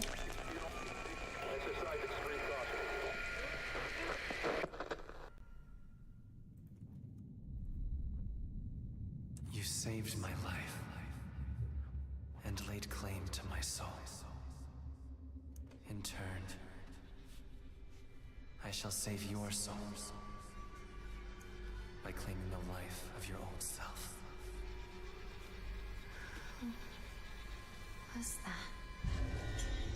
What is this place?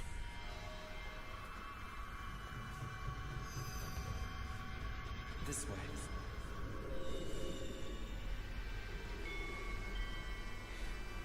We better get going.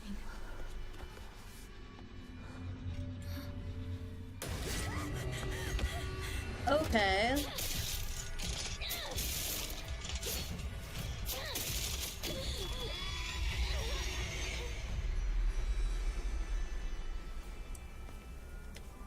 A good day is always an extraordinary day. An extraordinary day is an always good day. With that in mind, today's a bit too extraordinary. So this is where you are. I wondered where you had gone. You need to start getting ready. It's time to say your goodbyes. You're going to kill them. I don't know, this one doesn't really look very interesting so far. What's going on? Oh, jeez. It's got my home too. The halls, the doors, everything's changed.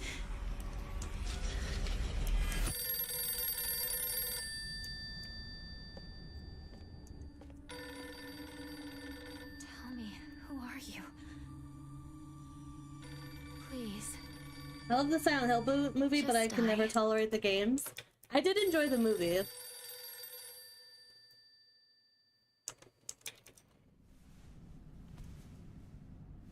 must be hard for you to bid farewell to childhood friends. Yes.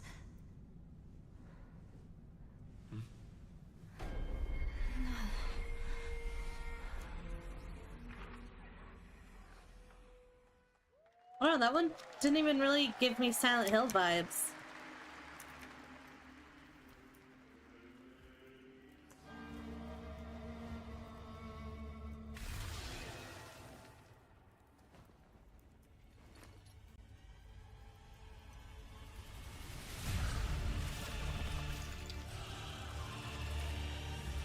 I'm not gonna lie though, I'm kind of bored of seeing like the same types of games. All these like hack and slash, like go to a boss, hack and slash him, go to another boss.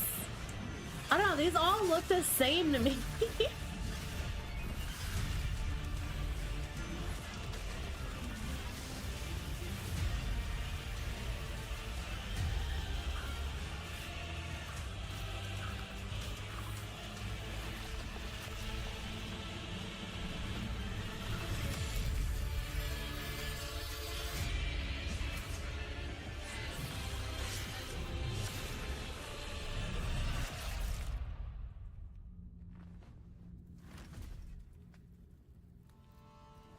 Some of the more popular games are hack and slash. Yeah, that just seems like so boring to me. But, I mean, if people like them, more power to them, you know?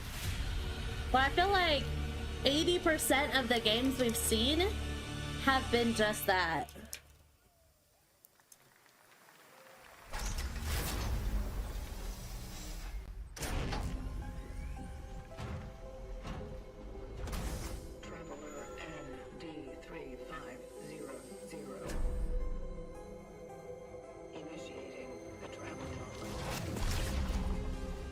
This is the Traveler, an agent of a shadowy faction known only as the Collective.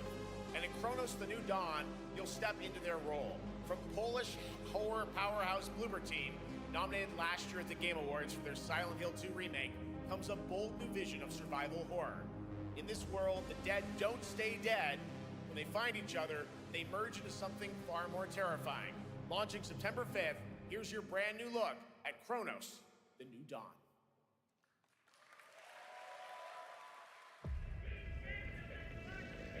They did a pretty good job on making that suit thing. Looks cool. Kitty! I'm already far more interested in this one. It has a cat. They do become boring after a time, yeah.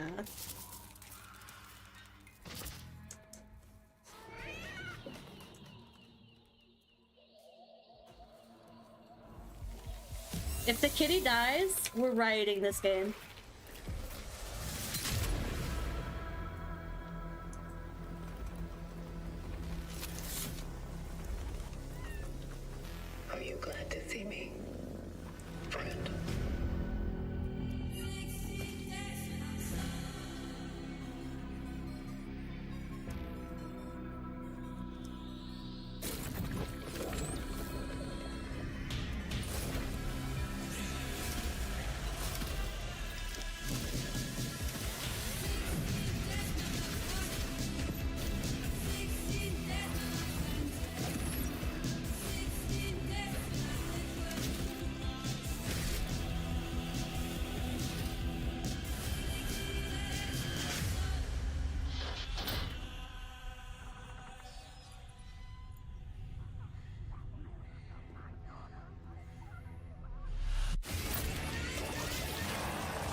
Giddy!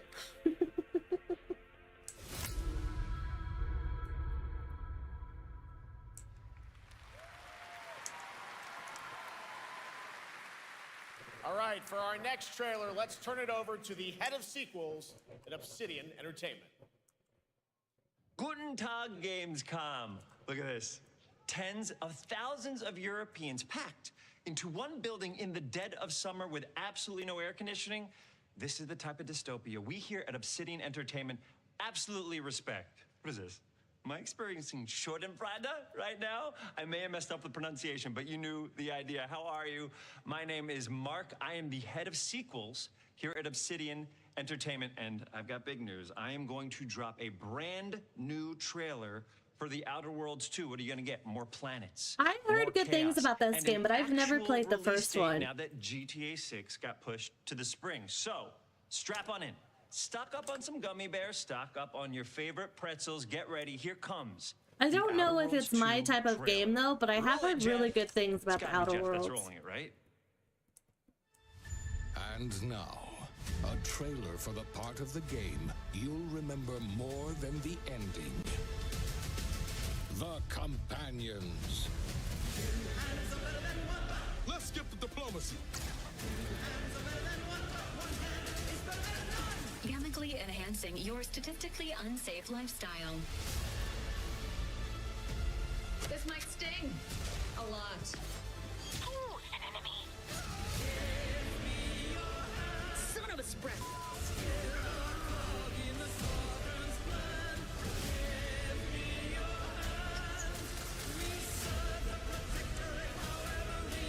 Be grateful you're not on fire.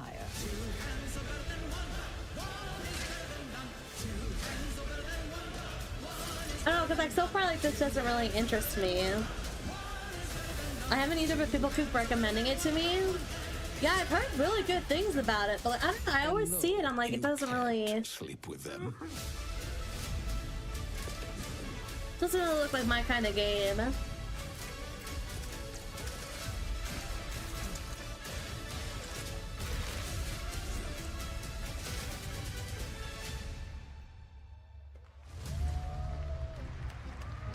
So I'm like, I don't know. I don't know. Lots more to come here at ONL, but now a first Oh, it's super look at expensive? Inzoi Island Oh, I have- Getaway with Inzoi's Inzoi? first and free DLC, which is coming tomorrow. Holy shit, it comes out tomorrow? I have not played Inzoi yet. It's on my wish list.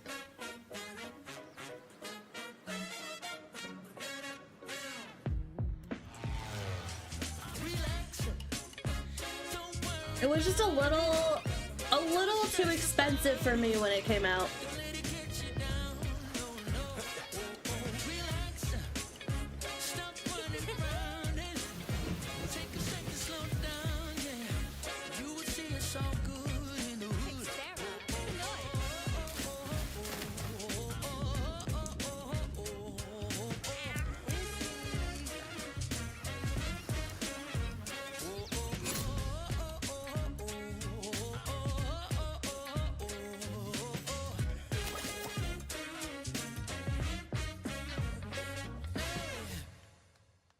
God, I can't believe August is already almost over, guys. It's kind of crazy to me. Calamity began, this trial shall end.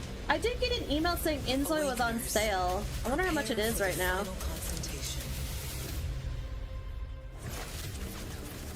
Gee, it's still 32 bucks.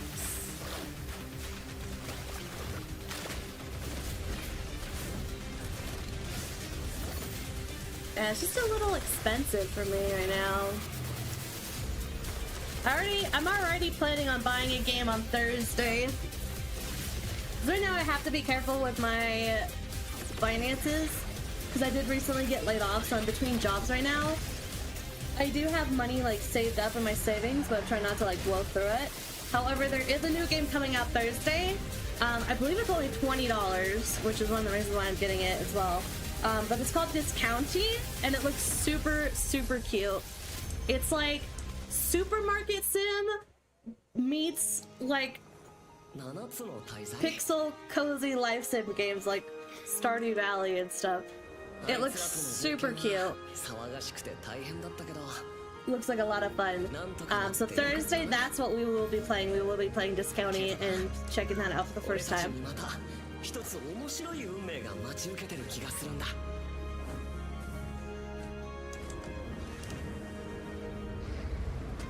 多分楽な冒険じゃないだろうな。この広い世界には。So I'm thinking after this, we'll end stream.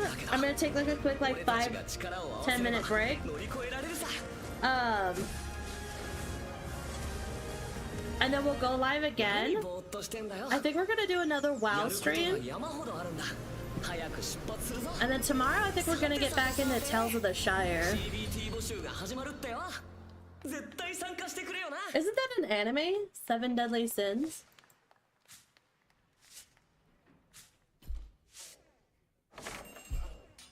Okay, what is this? This looks like this is up my alley. What do we got? Wait, this looks like that Moonlighter game. I have this. I've never played it. I got a free code for it and I never checked it out. Is that this game? I think it's called Moonlighter or something. Oh, I can't remember. Let me look it up. Moonlighter. That's what it is. I think this is Moonlighter. Are they getting like a big update or something? I got a code to play this game, so I do own this. And it's been on my to check out list. Because it seemed really cool. It is! Okay. Early access October 23rd. Is that gonna be a free thing? Or is that gonna be... I've also heard these games are good too. Vampire Masquerade. Your reputation is legend. Oh, we don't have enough games where we play as the vampire. I think I know what you are.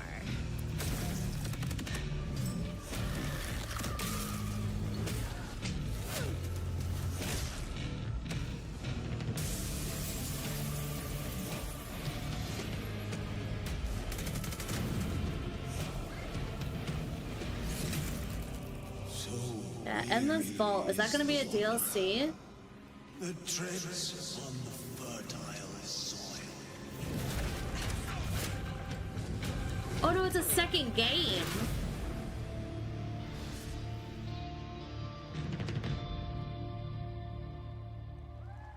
Oh.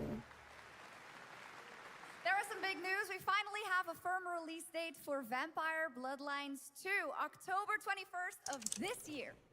And next, since we're here in Germany, it is only fitting to spotlight a homegrown success story, the deep survival crafting of Enshrouded from Keen Games in Frankfurt.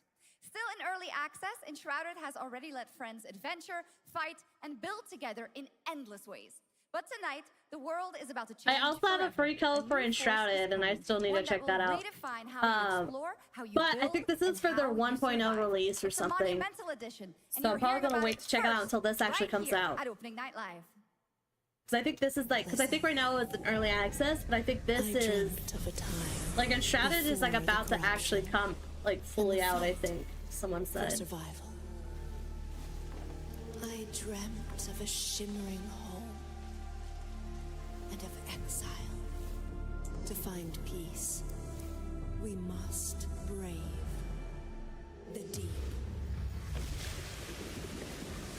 Wake of the Water. Hear the old gods whisper, and an ancient Enshrouded is on your wish list? Yeah, it looks pretty good. We shall purge the profane and command the water to yield to our will, for there is no greater power than the flame of the faithful.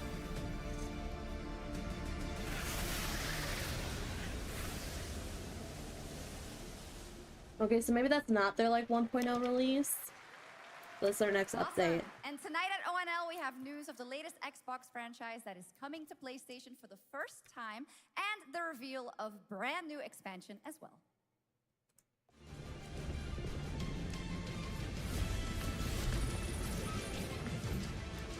Yeah, Enshrouded does look pretty good. It's also on my list to eventually check out. There's just so many games.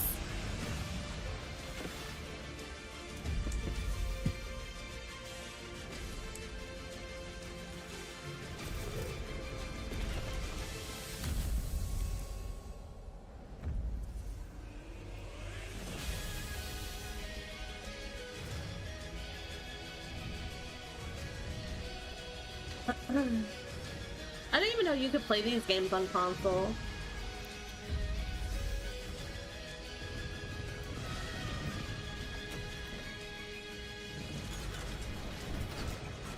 I'm such a console newbie.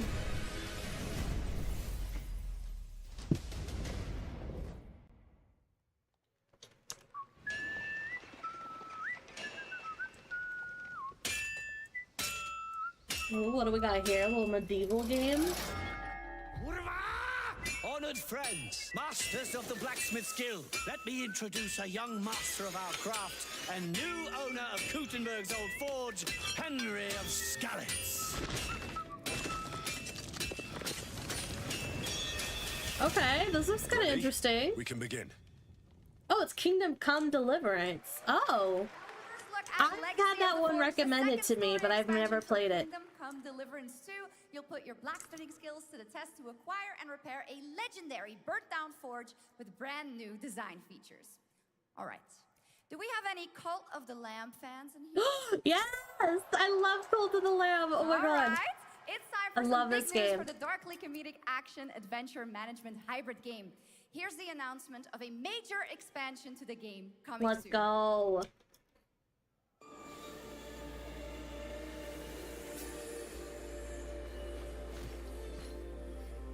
This is like one of the few games that I still go back to on my Switch. I own it on Steam and I want to stream it at some point, but I've never gotten around to it. Cause it's got like Twitch interactive stuff too with it, which I think would be really cool. I know we don't have like the biggest community, but I still think it'd be pretty fun.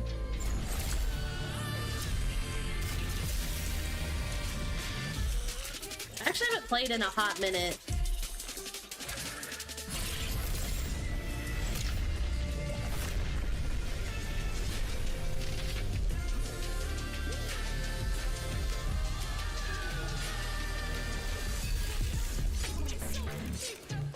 They're just so cute though.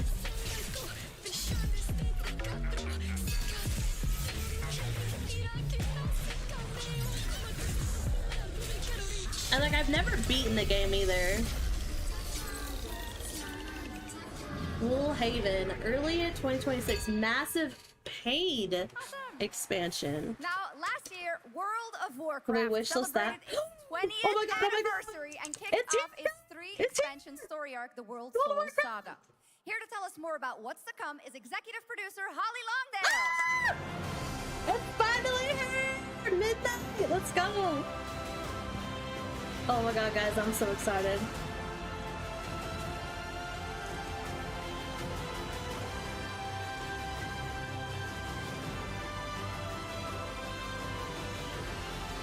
Okay, I love her outfit. Slay Queen. Oh my god. Hello, everyone. Look at her zipper piece. That's like a fucking sword. To reveal that is so our sick. Next adventure, World of Warcraft Midnight. Her outfit is so cool. Okay. I'm equally excited to I'm jealous. welcome you all home with our new housing feature. And if you're here at Gamescom, please come by and check it out on the show floor. I wish I was there. I want to check it out so bad. Coming in this You love her next outfit too, I know, right? Oh our my god. 11th expansion. God, I can't believe this is the 11th expansion. Oh my There's gosh. a looming darkness, and it's threatening the ancestral home of our blood elves. But Midnight is also about light, and about hope, and about heroes who rise when the world needs them most. And it's about the bonds that tie us together. And it all starts at the Sunwell. And if any of you have ever played WoW, do you remember the Sunwell? Yes!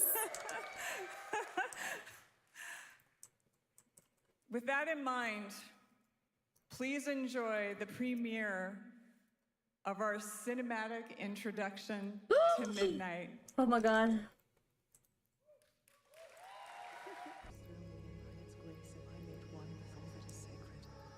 The light guides my steps and illuminates my path. The light flows through me, and by its grace am I made one with all that is sacred. The light guides... Liadrin, it has begun. I need you with me on the wall. Gorthamar, the void will envelop us soon. Only the light can save us now. No. The time for prayer has passed. The Sunwell will not fall. Not while I draw breath.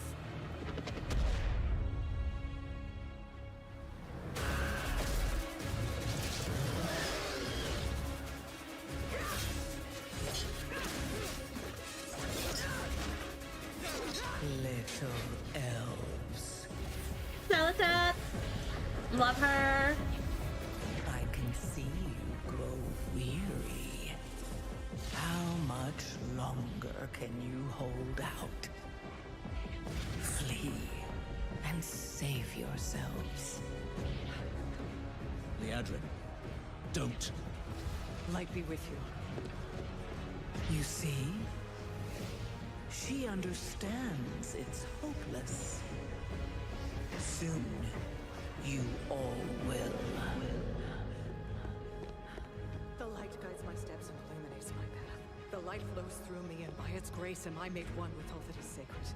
The light guides my steps and illuminates my path. The light flows through... Oh my god, I got goosebumps. Oh.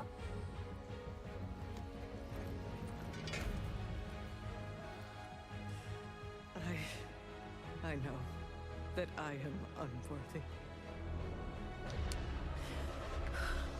I don't know if I deserve your help, but I know my people do.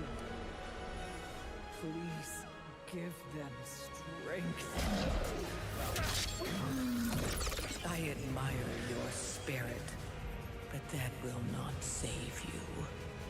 Soon, I will break your world. You can't even break one elf.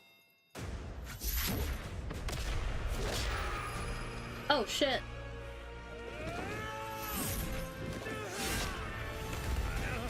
This darkness comes to devour everything.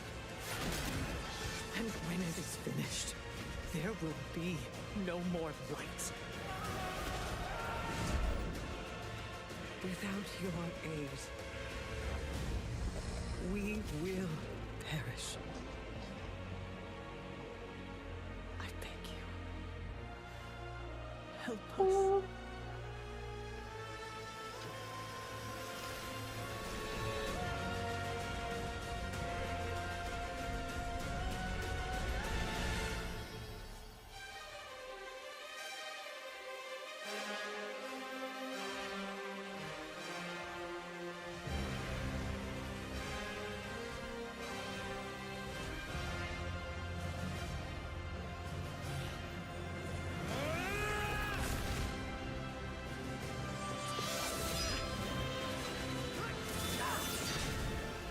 The Sunwell will not fall! Not while we draw breath.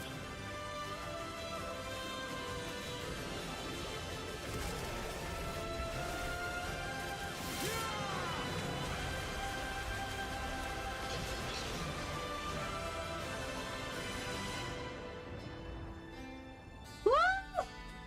Y'all, I'm so hyped.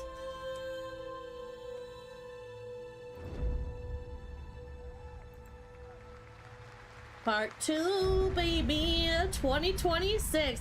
Pre-purchase now! Let's go! What a great cinematic. Nobody does those better than Blizzard. Oh and, my god. Enjoyed that. All right.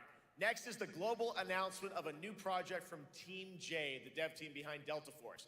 Project Wait, they're Spectrum not is a gonna have tactical anybody shooter come and for the talk about more fearless. about It the is a expansion? That's all we get? physiological horror PvEVP game. That's right, where you battle against monsters. What? I thought for other sure they'd have players, somebody and your come own and talk sanity as about it. widespread anomalies twist around the world. Face the horror or become the horror. To like discuss like any kind of like features or anything like that. Can That you was describe it? the sound in the recording? That's all we got? Sorry.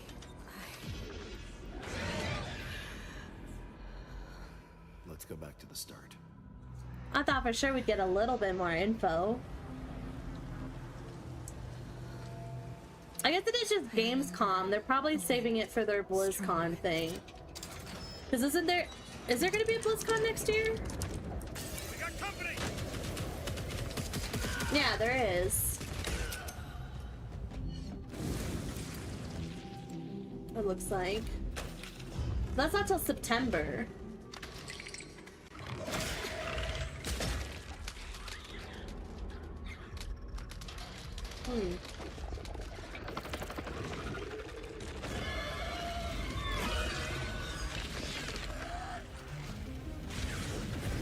Yeah, see, whereas the new expansion is expected to launch early 2026.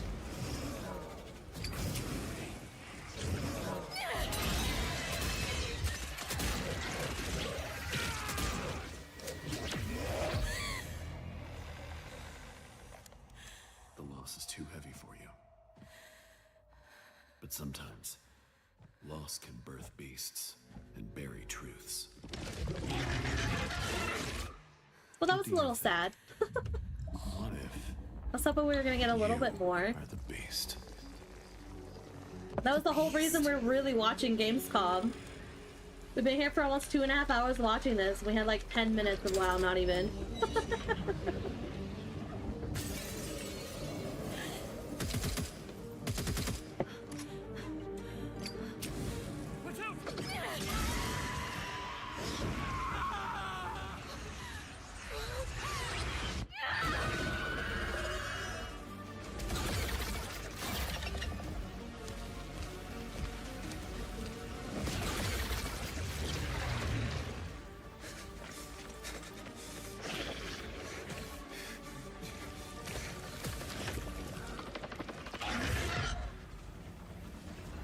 Why is the audio so delayed?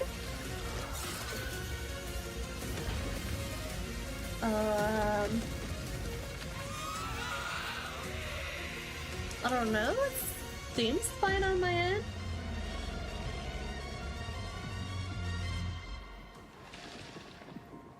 Well, me. Maybe try refreshing. Because it seems fine on my end of things. All right, this next world premiere feels familiar, yet it is something brand new from Wargaming. And trust me, I'm a little with sad. I was tanks, hoping we'd we get a haven't little bit seen them more do WoW anything like this stuff, before. but And it's oh well. coming to PC, consoles, and Steam Deck.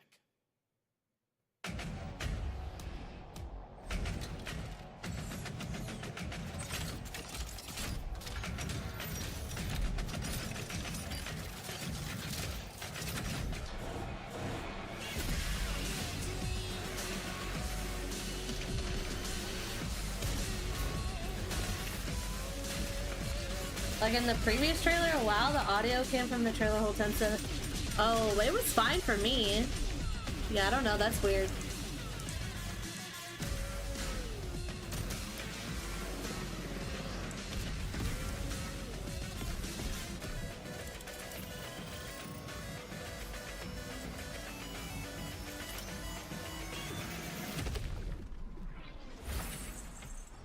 Yeah, I would try to refresh the stream, see if that helps fix it.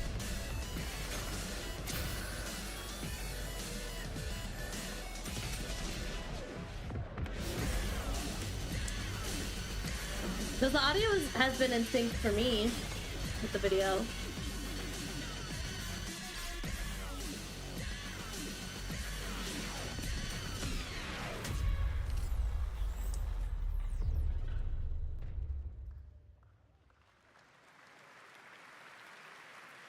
I wonder how long this goes October, for. Sucker Punch and PlayStation take us back to the year 1603 into the sandals of Atsu, a lone ronin driven by a single purpose to avenge the brutal slaughter. I know of we're her still family waiting to see at the hands of the Silksong and ruthless Resident Evil. 56.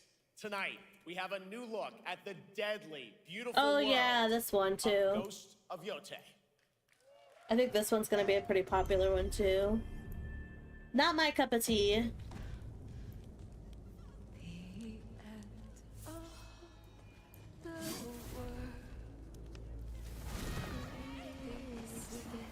Refreshing, did it? Yeah, sometimes when you're like watching streams, if there's like ever like kind of a buffer moment, sometimes they'll desync stuff. So anytime that happens, I always just recommend just do a quick refresh, and then if that doesn't fix it, let me know.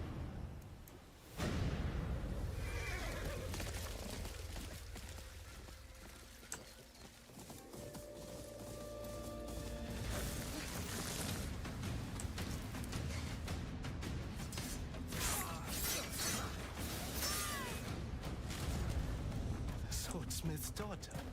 I watched that tree burn. How did you escape? Same way. I survived every battle.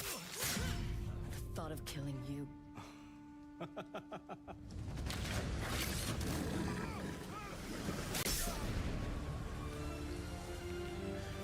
It does look like a really beautiful game. I will give it that though. Ruthless spirits, wandering the land, driven by vengeance. I'm surprised to see that like consoles still do like console exclusive games.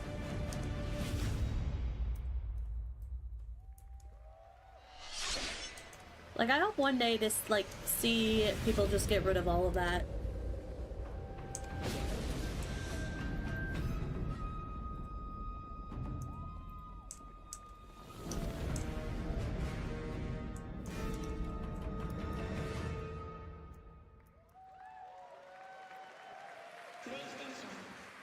PlayStation.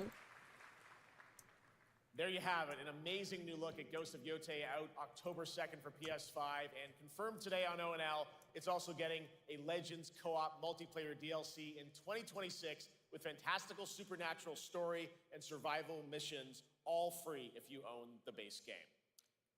For nearly 3 decades, Resident Evil has terrified. Okay, here we go. Resident Evil. I will say these games always look really good. I've just never actually sat down and played through them. I own most of them. I had somebody gift me almost all of them just so I could actually play through them, and then I never did. Explores the haunting backstory of the game's protagonist, Which, when my friend gifted them to me, they straight up said, like, play these whenever you want. Don't feel obligated to have to, but I just want you to be able to have the chance if you're interested in playing them. Because they're a huge Resident Evil fan. Okay, let's see. Village looks so good. Like, Village looks right up my alley. You have been on that thing all day. Well, if you're gonna work so late. Get some sleep, eh? I'm almost done, just a sec. It's really coming down hard. Mom, phone. Mom. It's right beside you.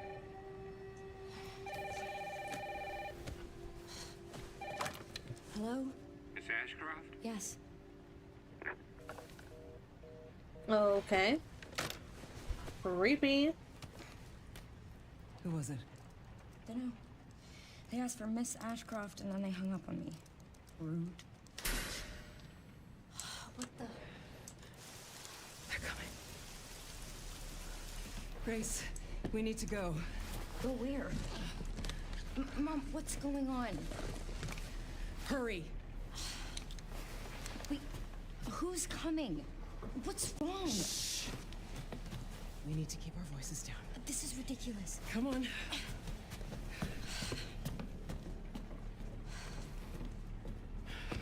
Tell me what's going on. Now is not the time.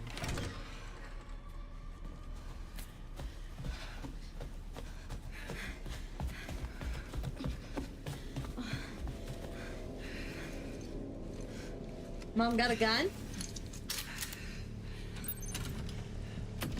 Oh, we're actually gonna see gameplay. Okay. Mom, wait. I like how it flowed from cutscene to gameplay, though.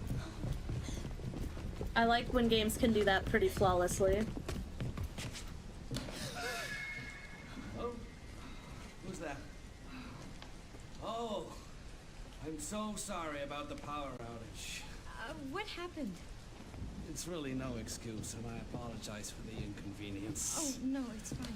That guy's creepy. I should have it fixed soon. I just need to find my... Oh my god!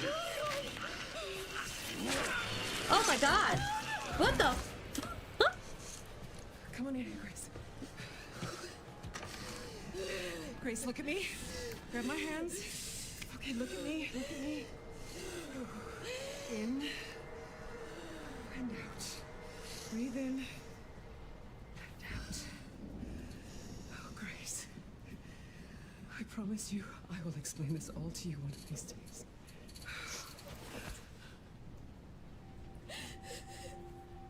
Grace. Please know that you are my hope. Never forget that.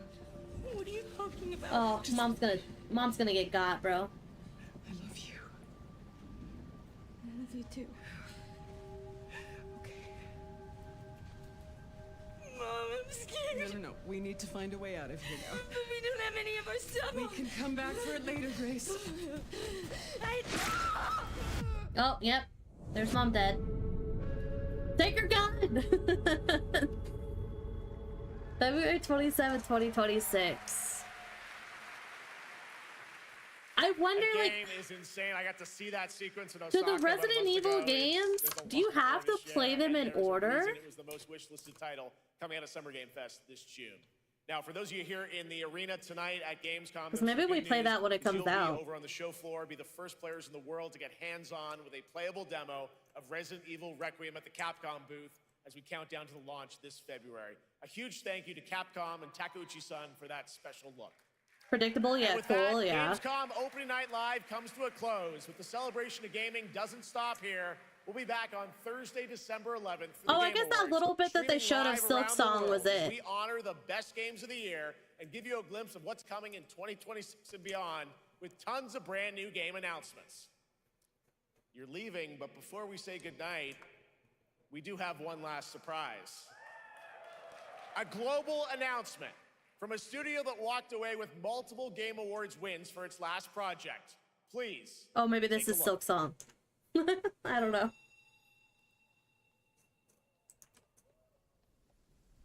No, this is not Silk Song. What is this?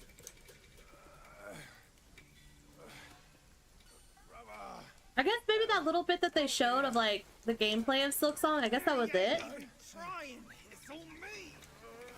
think the overall story flows through all games lore-wise, but most of the time the games can be played in any order. Okay.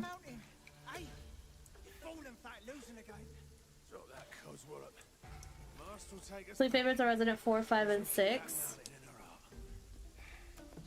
Yeah, let me take a look. Which ones do I have? Let's see.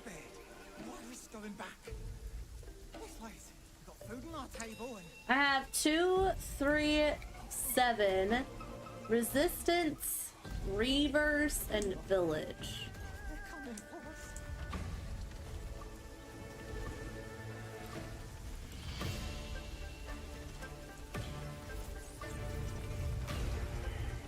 What is this? Oh my god, that's a big ass fucking tiger. What the hell?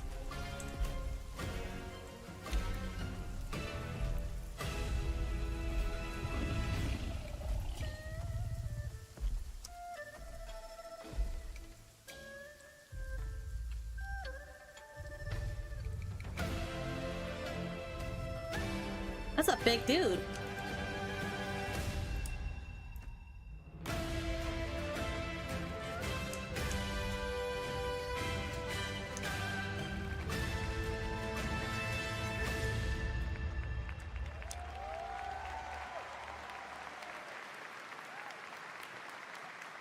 There's a special announcement. Game Science has announced Yeah, I don't really know what that is. development of the second title in the Black Myth series. This time, Oh, Black Myth Wukong, the ghost-catching god who wanders I've heard between hell and earth. This will once again be like, is that what that is? Black Myth Wukong? Rooted in ancient Chinese myth and folklore. And don't worry, to those who love the Black Myth series, the westward journey won't end here either. It's been amazing. I've heard really good things about that game. Thank you so much, but Shox, for joining again, me. not my Thank you so much, Jeff. type of game. So much fun. Also, a huge announcement at the end of that to close out opening night live this year and kick off Gamescom 2025. It's been so much fun to host this thing again with you, Jeff. What an amazing show. Oh, it was such an amazing show. Great job to you. Thanks for coming back again, Shox. And thank you to everyone for watching online and here, the audience in Cologne. What a great night. Have a great Gamescom 2025. And we'll see you on December 11th for the Game Awards in LA. Good night, everybody. Now, I know for the opening night, we didn't get a lot of World of Warcraft stuff. However, they have said, like, throughout the week of Gamescom, they are having panels and stuff where they are going to release more information. However, we won't be streaming that stuff live because it is like at like 3-4 in the morning my time-ish.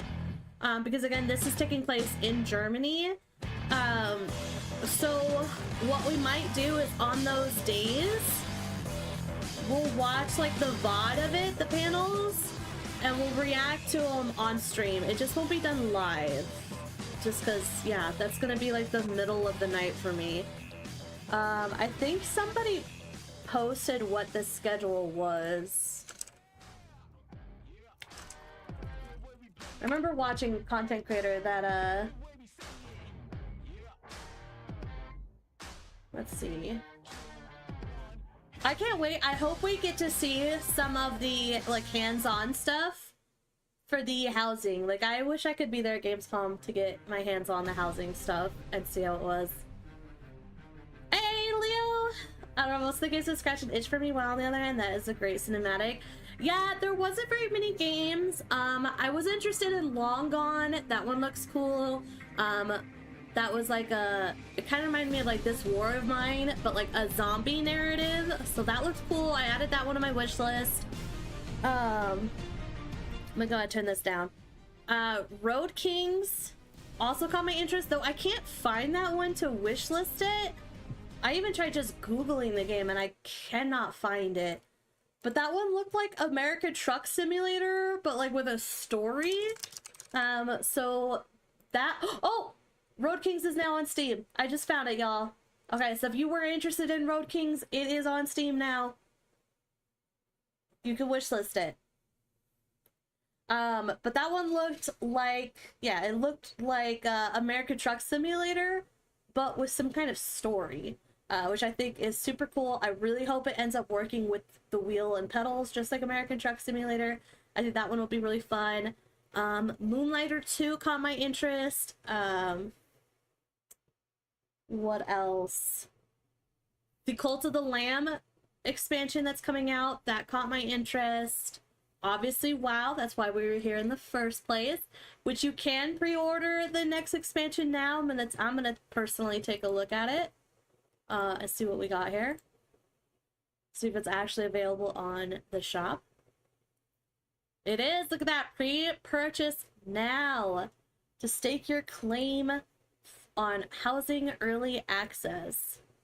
I wonder how much it costs. Let's see. So you got 50 for the base, 70 for heroic, and 90 for the epic. We are probably going to get the epic because that comes with the early 3-day access as well. But I'm trying to think if there's any other games that caught my interest. I think that was it. The new Resident Evil game does look like it could be pretty cool. I've never played a Resident Evil game. So we'll see. We might play that one when that comes out, because it does look pretty cool. And that was about it. I think that was it. That big edition is 116 bucks Canadian. Yeah, it's 90. Let's see. So you get 2,000 Trader Tender. Well, you'll always get Tender no matter what edition you get, but it's 500, 1,000, and then 2,000. We'll also get the Lightwing Dragonhawk Flying Mount. Oh, that kind of looks kind of cool. Okay. That comes in Heroic and Epic. We also get the Light Strider Rammet Transmog set. I don't think I'll ever use that transmog set, I'm gonna be real with you, but it's not bad looking. Maybe... I'm not a fan of the helmet, and I'm not a fan of the boots. The rest of it looks pretty good. And then that will also be with Heroic or Epic. We also... I guess I could change my screen here so you guys can actually maybe see what I'm looking at. Hold on. Uno momento.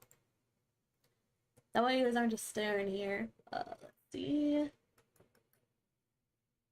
Can I? Maybe not.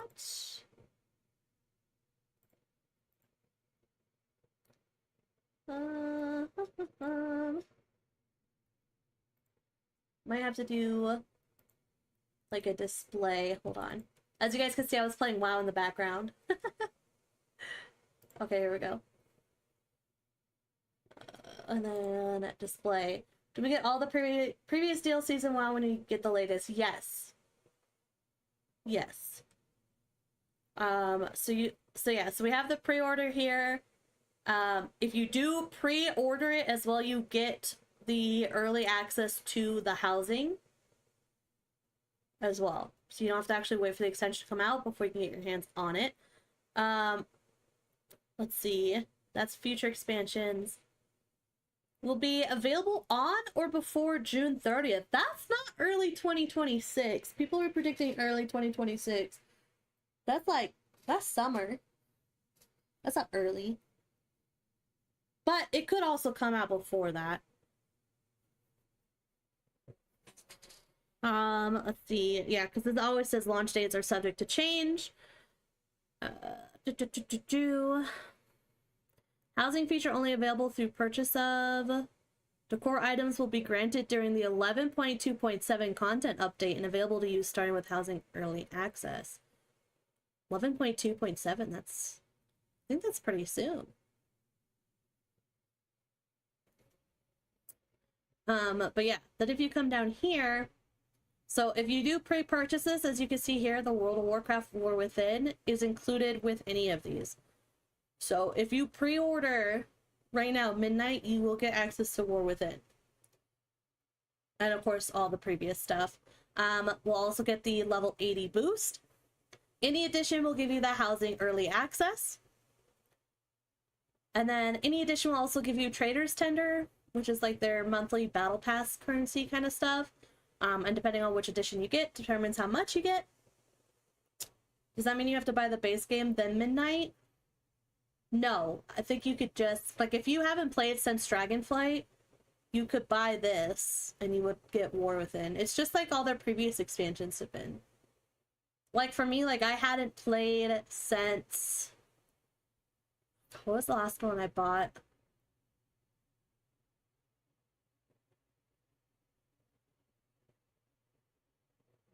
WoD. And then when I bought Shadowlands, I got all like access to all the previous stuff when I pre-ordered Shadowlands.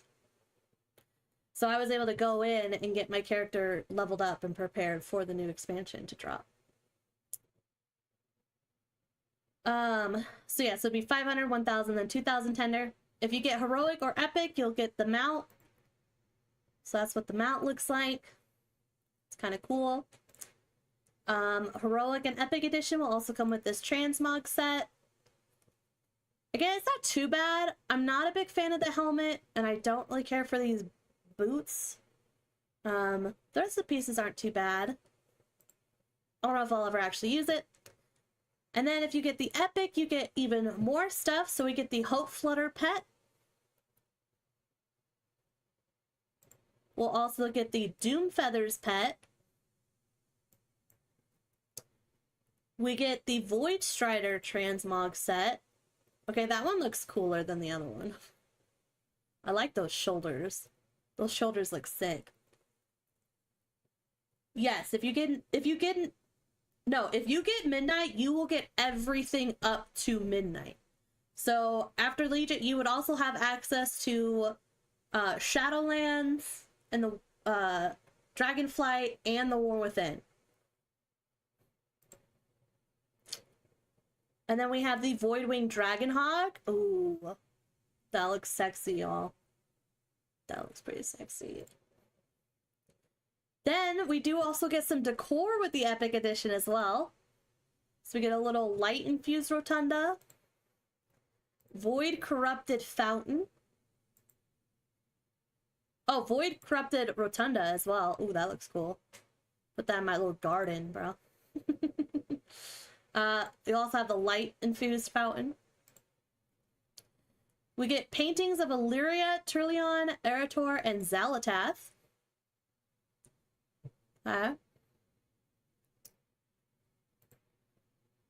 We get the Midnight Beta Access. And then you get 3 days early access as well. Which is what they did for the War Within. And then you also get 30 days of game time with the Epic Edition.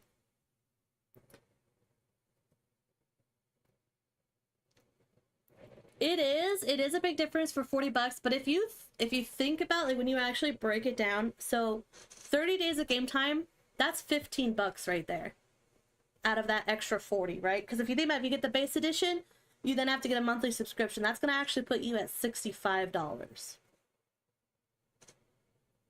Right? So that's technically only a $25 difference now at that point. But then you also look at it, you get not one, not two, but 3 mounts. And their mounts are usually about $25 a piece. Plus you get not one, but 2 pets, which I think those are usually $10 a piece. Plus you get 2 transmog sets. You get Trader's Tender. And you get the new decor stuff for the new housing feature.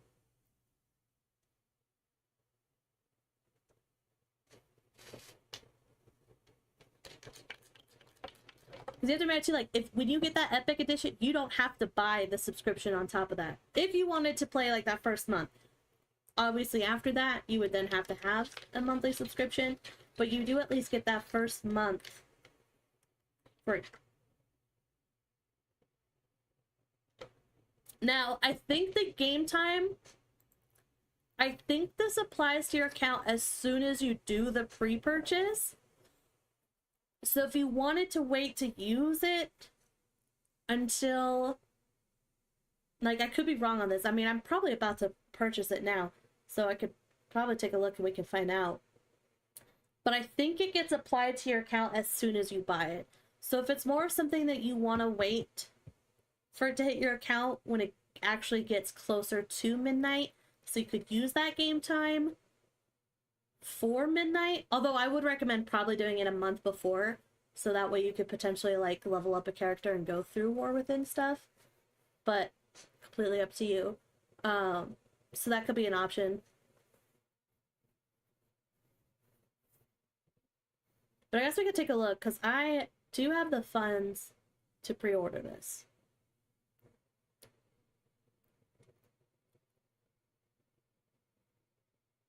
So I think that's what we're gonna do. However, just in case I don't want it to actually show any of my info, you guys are gonna look at the game while I do this. So I am gonna get the Epic Edition. I'm also curious to see if we get the mounts and stuff right away. Now I don't have to worry about a monthly subscription. I pay for a yearly subscription. And mine I think I paid mine in June. So my subscription is good until next year.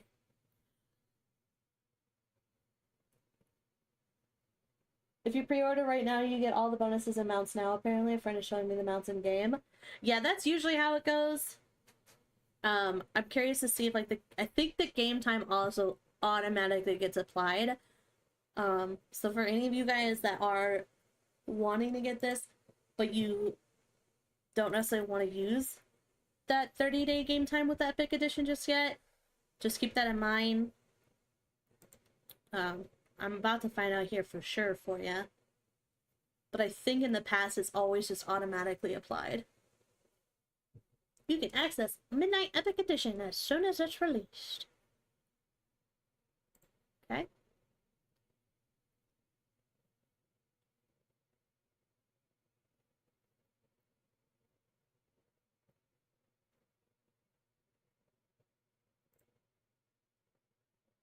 So did it automatically apply my game time?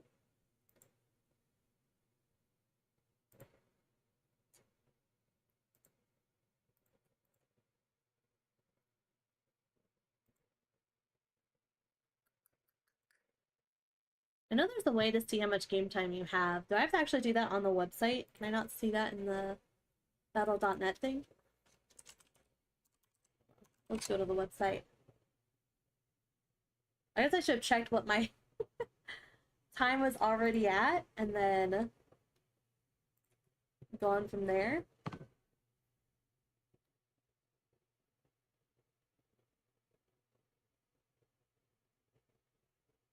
When I gotta approve the login. Approve. There we go.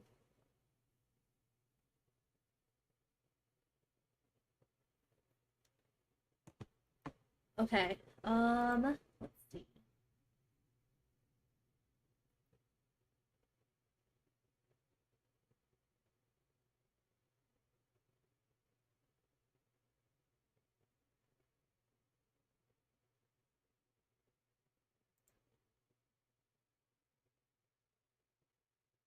Trying to see if it shows.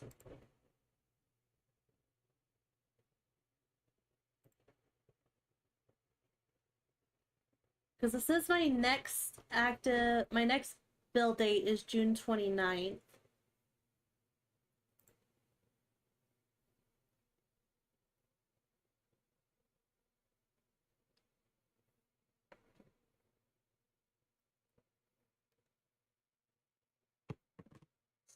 But I don't know if that includes the 30 days from the Epic Edition.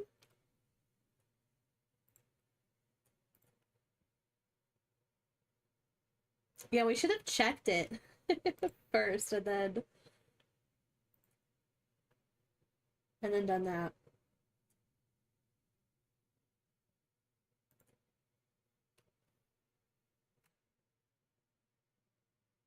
Although I guess I could... Hold on. If I go to my bank account, I could also just take a look to see when I was last charged for it. I thought I was charged for it in June. But maybe not. I don't know. Let's see.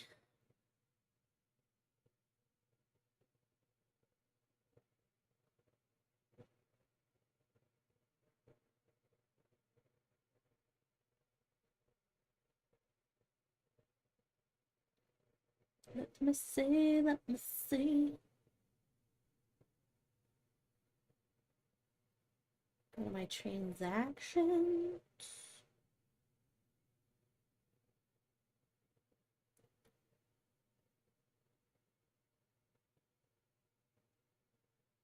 Here we go, we're in. Okay, so I don't have a payment in June for it.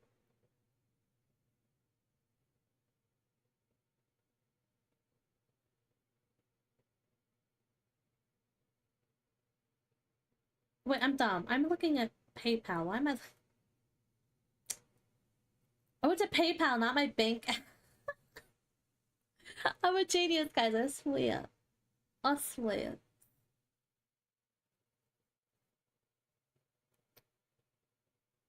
Alright, let's take a look.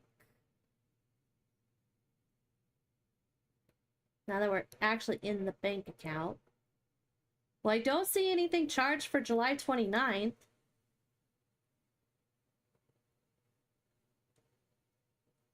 Oh wait, does it say July 29th or June 29th? Hold on.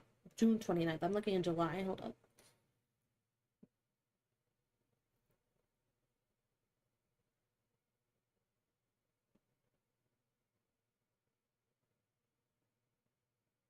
I don't see anything for June either.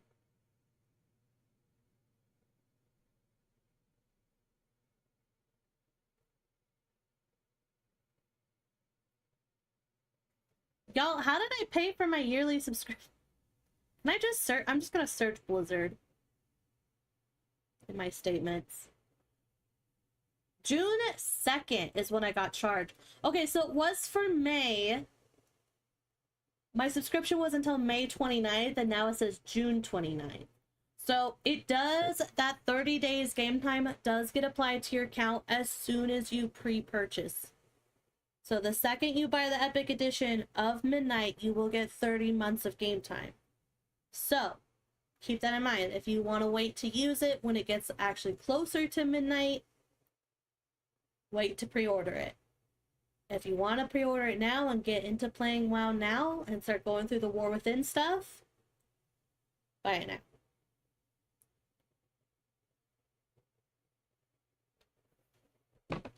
Hopefully that helps any of you if you might if you're possibly thinking of buying the game or anything. Which, I mean, I think you should personally. It's a great game. I'm super excited. And let me go ahead, we're gonna go ahead and unmute World of Warcraft here so you guys can actually hear some game volume. Which I do need to change over the volume track to WoW. Just give me 1 second there.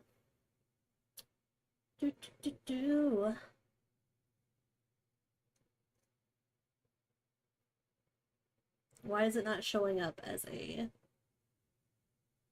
option for audio? Ugh.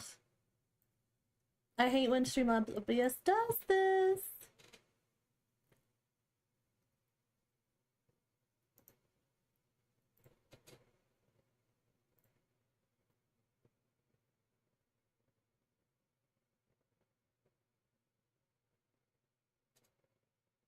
Okay, looks like we're gonna have to restart the stream for it to actually pick up the audio. But I did just want to wrap up. There are gonna be some, again, there are gonna be some panels at Gamescom for WoW Midnight. However, like I said, they are like the middle of the night for me, so we won't be streaming them live as they happen. But they did say that VODs for each panel should be available shortly after they conclude. So what we'll do is on those days, which is going to be Thursday the 21st and Saturday the 23rd. When we wake up and go to start our regular stream, we'll first do what we did today. I'll set it up so you guys can see the VOD, and we'll watch the VOD and react to it together for the two panels. I don't know how long they're going to be. I mean, panels usually aren't super long. But who knows? I'm also going to keep my eye out for any other like news bits or any footage that they might release outside of those panels too. Teasing away at midnight. We can always react to those as well.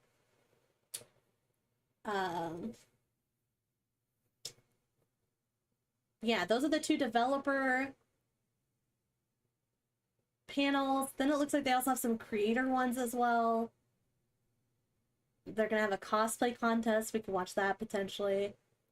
I don't know. Unfortunately, this was the only one that we were able to watch live though, because it was actually at a decent time. The other ones for us are like 4 in the morning, which is not happening. I'm sleeping at that time.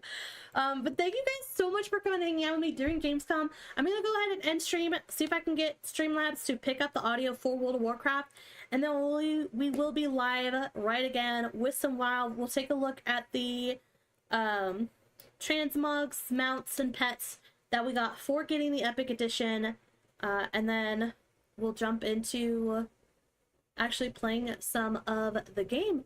So, un momento, guys. I will be back.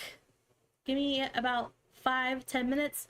I'm going to refresh my drink and see if I can get Streamlabs OBS to catch the audio. So don't go anywhere. We'll be live once more in just a minute. But bye-bye for now.